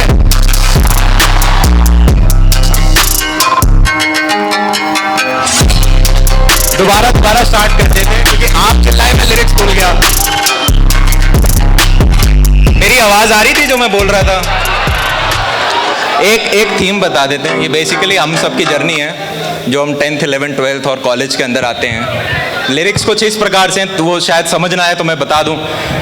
हंसना मत एक तो, ठीक है, कि भाई बैठे थे कमरे में दोस्तों के साथ, कॉलेज में बैठे थे कमरे में दोस्तों के साथ, समझ नहीं आया कैसे रैप करूं स्टार्ट। करने लगे सब मिल के विचार, पर आते नहीं किसी को राइम चार। फिर देखकर अपना हाल, याद किए पिछले 4 साल। सामने रास्ता था, हाथ में बस्ता था, जेबें थी खाली और माल कहाँ सस्ता था। फिजिक्स में फंसता था, मैथ्स में फंसता था, ईडी ना आती और वेल्डिंग भी डसता था। चलता था पलता था दोस्तों के साथ। सपना था ऊंचा कि करूँगा खास है, प्यास है, सीनियर अपने साथ है, ऊंची नौकरी के राज इनके पास हैं। गाया चिल्लाया जोर से नचाया, पर किसी सोसाइटी में आ ना पाया।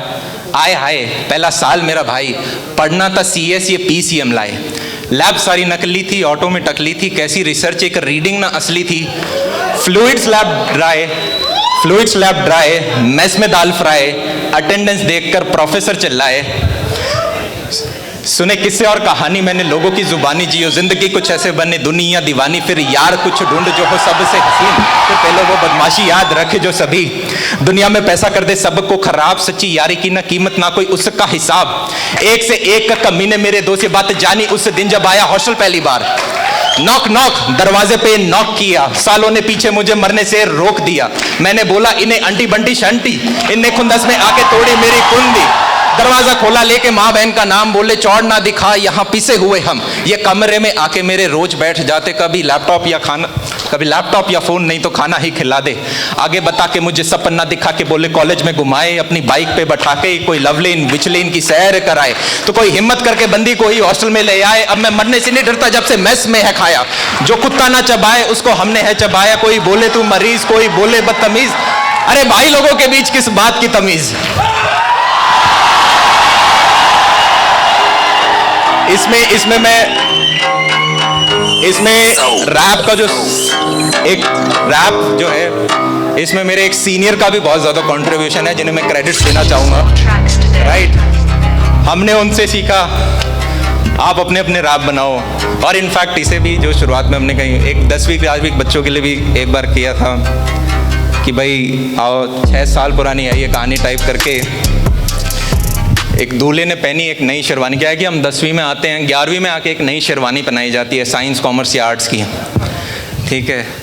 कि 10वीं थी अब बात पुरानी, बस में नहीं थी मेरी कहानी। दुल्हन आई ये कौन अनजानी, नसीब मेरा सोया, बाल विवाह होया, सब खरे देखे मैं बार बार रोया। मुझे मिला धोखा लगातार रोका, ना पसंद मुझे फिर भी थोपा। 11वीं क्लास थी, कॉपी मेरे पास थी, उम्र थी कच्ची और पेंसिल मेरे साथ थी। मैं भूल गया फिर आगे का क्या था। ठीक है,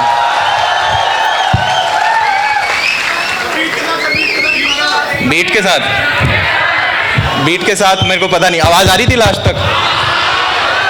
एक कर सकते हैं, अगर स्टेज पे टाइम है तो कर सकते हैं। ठीक है, ओके, कर लो, करके देख लो। अब तो आपको चलो लिरिक्स भी समझ आएंगे। मैं भूल सकता हूँ पर मेरे को फास्ट में भूल जाता हूँ।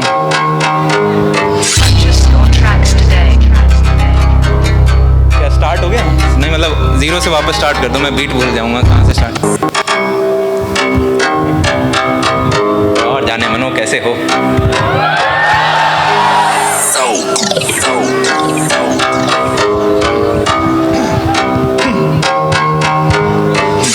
कमरे में दोस्तों के साथ समझ नहीं आया कैसे रैप करूं स्टार्ट, करने लगे सब मिल के विचार पर आते नहीं किसी को राइम चार। फिर देखकर अपना हाल याद किए पिछले 4 साल, सामने रास्ता था हाथों में बसता था, जेब थी खाली और माल कहाँ सस्ता। बीट के साथ में फ्लो नहीं बना पा रहा, फास्ट है थोड़ा।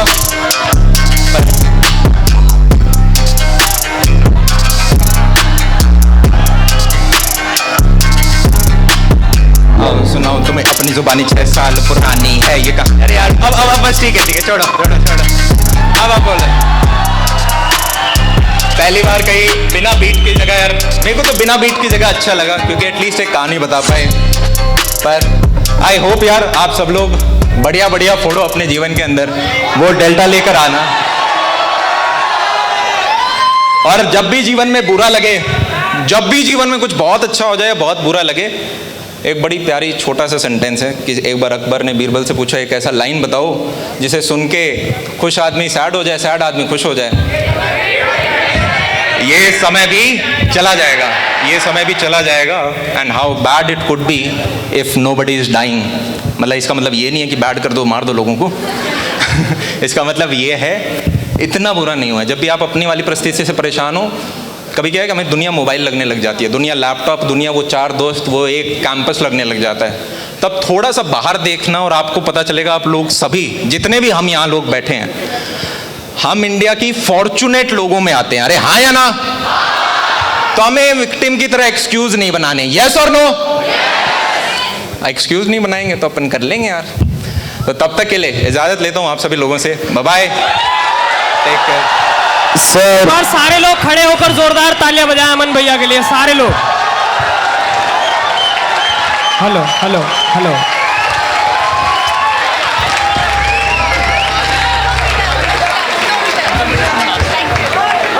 ऑलराइट, सेल्फी ले ले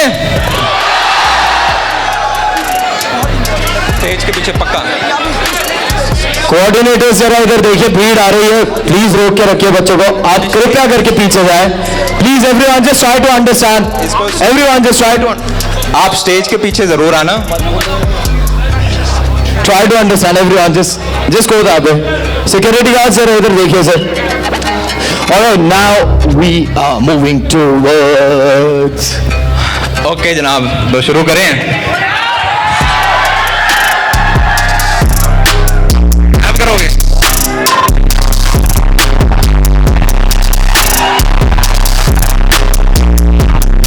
तो जनाब आज हम आए हैं जलंधर पंजाब और यहां पर हमें मिले हैं ये सारे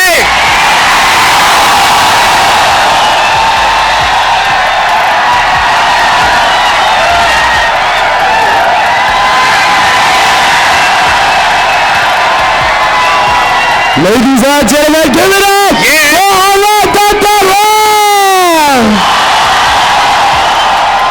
सेमिनार नंबर 99 और मजा आ गया जलंधर के अंदर आप सभी बच्चों के साथ मिलके। I wish you all the very best आने वाले 4-5 सालों के अंदर। दबा के फोड़ना। Bye bye, take care.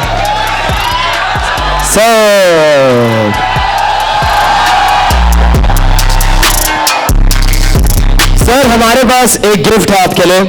So I would request Dr. Kanil Shah sir, Assistant Dean Department of Entrepreneurship, Mr. Rohit Vitsa, Head of Department of Startup, and Anmol Rastogi, the Student Coordinator, जिन्होंने अमन दत्तरवाल को यहाँ पे बुलाया कि वो कृपया करके हमारे आज अमन भैया को फेलिसिटेट करें। हाय बोल दो, ये आपके एक बार- कॉलेज के लिए है।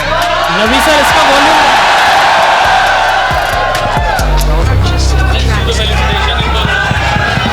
हेलो हेलो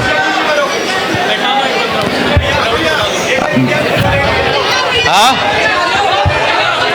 इन